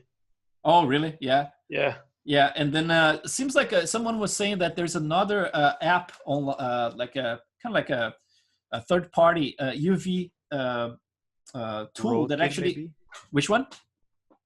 Roadkill, maybe. No, it was another name, and they said that the UV problem. headers UV. I'm not sure. They said like it's basically the same problem. Like you get like it doesn't work for Threadrippers, and they say that's based on the same code. But some it's definitely Hedis because I think Adobe bought them straight up. Oh, okay. And implemented it. Yeah, but sometimes some people say like that it was that specific case was already fixed. Someone already found out the problem was related to the Threadrippers because the code was not translating correctly, and they fixed straight away. But with the Autodesk, they know of this problem for at least like I would say close to a year now, because I noticed like in the forum was reported a long time ago, and they still like they don't have it fixed, you know. So yeah, it sucks. They don't care. They don't care. That's the thing. Here's the thing that you have to know, man. I have a neighbor who works for Autodesk. I mean, it's like I work right, like I live by Autodesk. I have like if I walk 5 minutes, I'm at Autodesk right here. And he said, man, the money that Autodesk makes is basically like with CAD softwares. So when it comes like to visual effects and stuff, yeah, they make money and everything, but it's not the bulk of it. It's mostly CAD. So they actually don't care. Oh man, and we are kind of screwed, you know.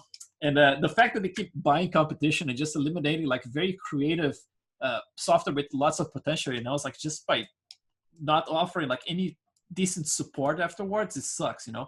And somebody like in one of my previous classes said that the head of XGen for them kind of like was let go or something like that. Someone was laid off. I don't know what happened. I heard something about that. So it shows that they actually don't care, you know. Oh man.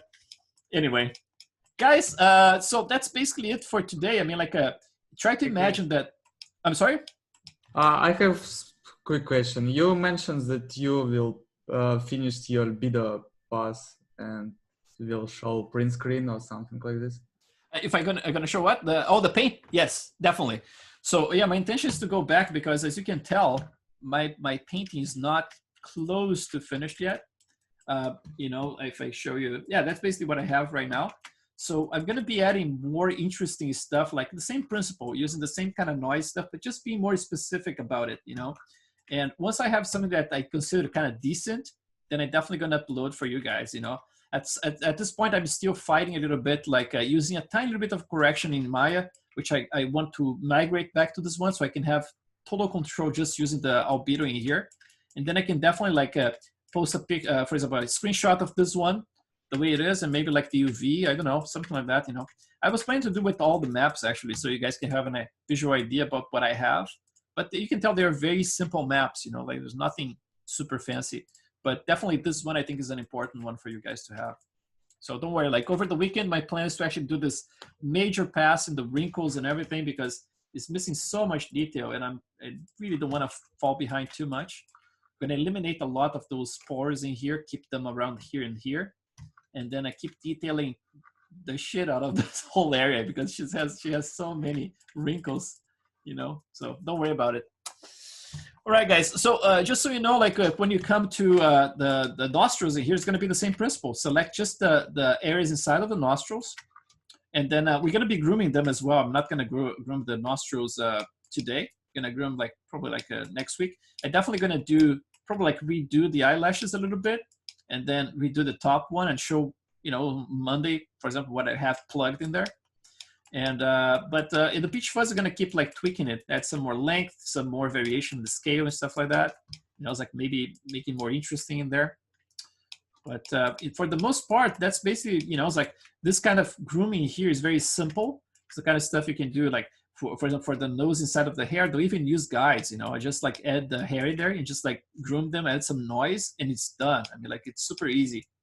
You know, even like those guys here, you saw I did a little bit of work on the guides themselves and then some noise and some other stuff. It kind of like starts to work, but not great yet. It's still a little zigzaggy.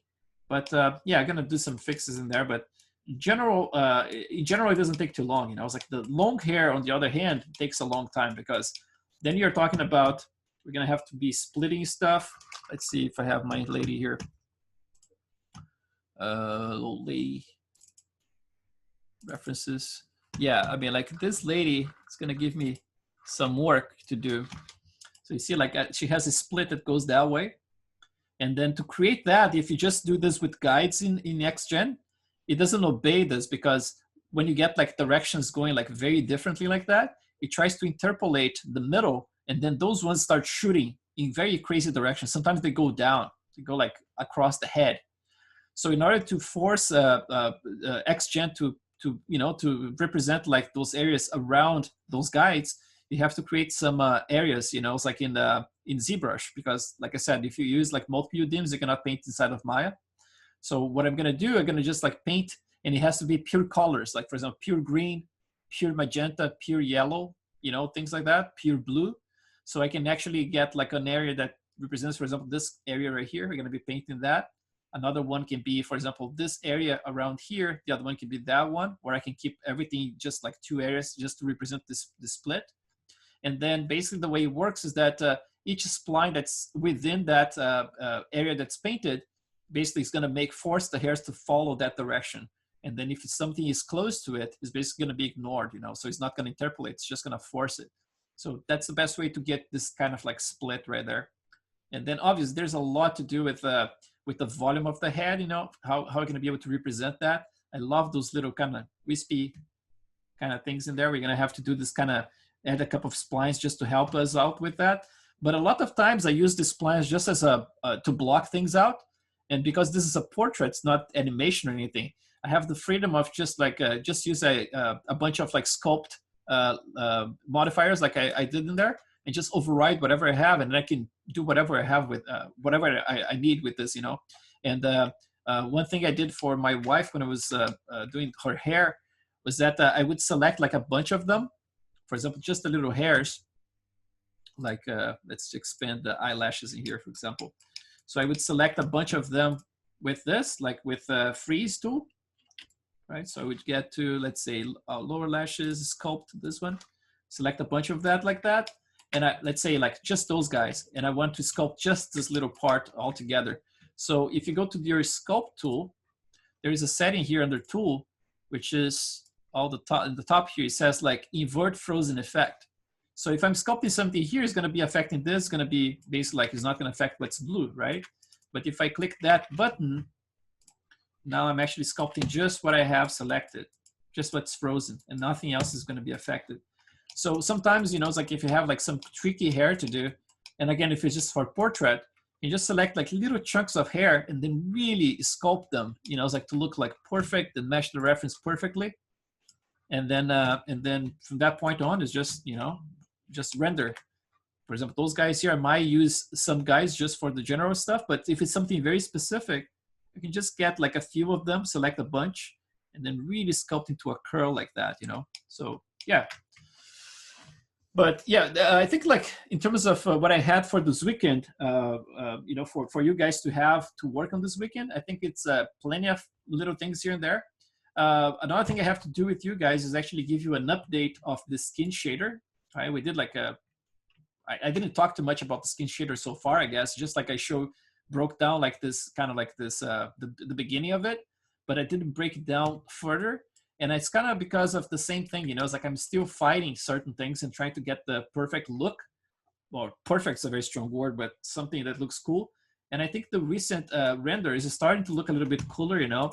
And then I think you're gonna be able to upgrade you guys after I have those wrinkles this weekend and some more color.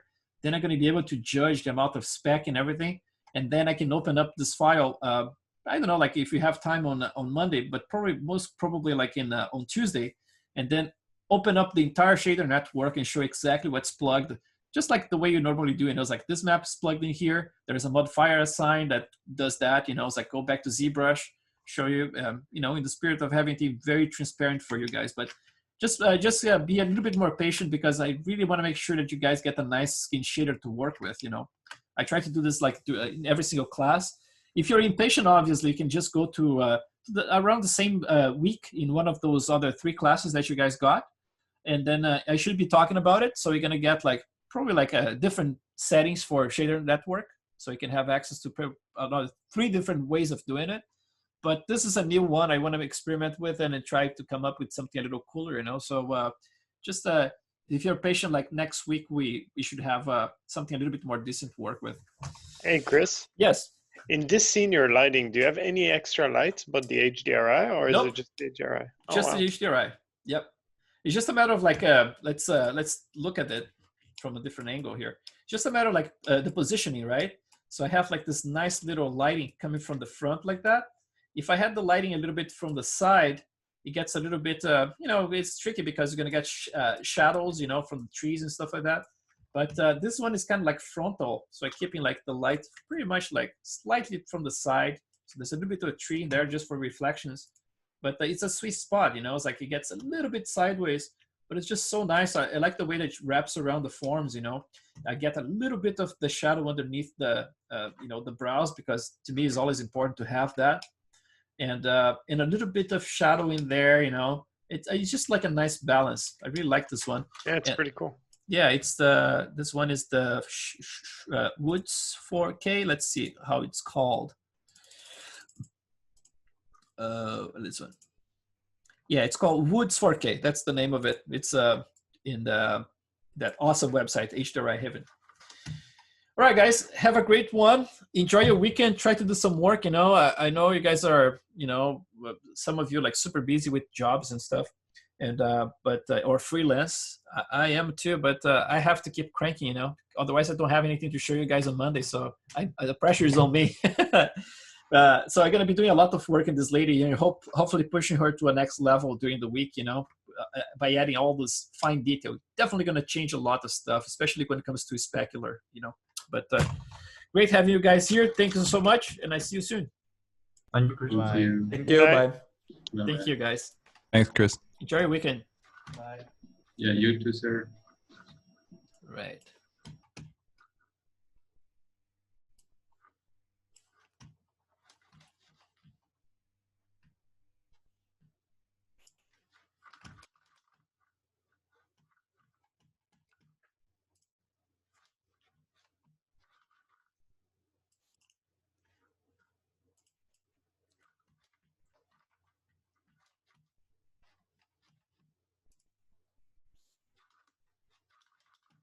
Oh, there you go.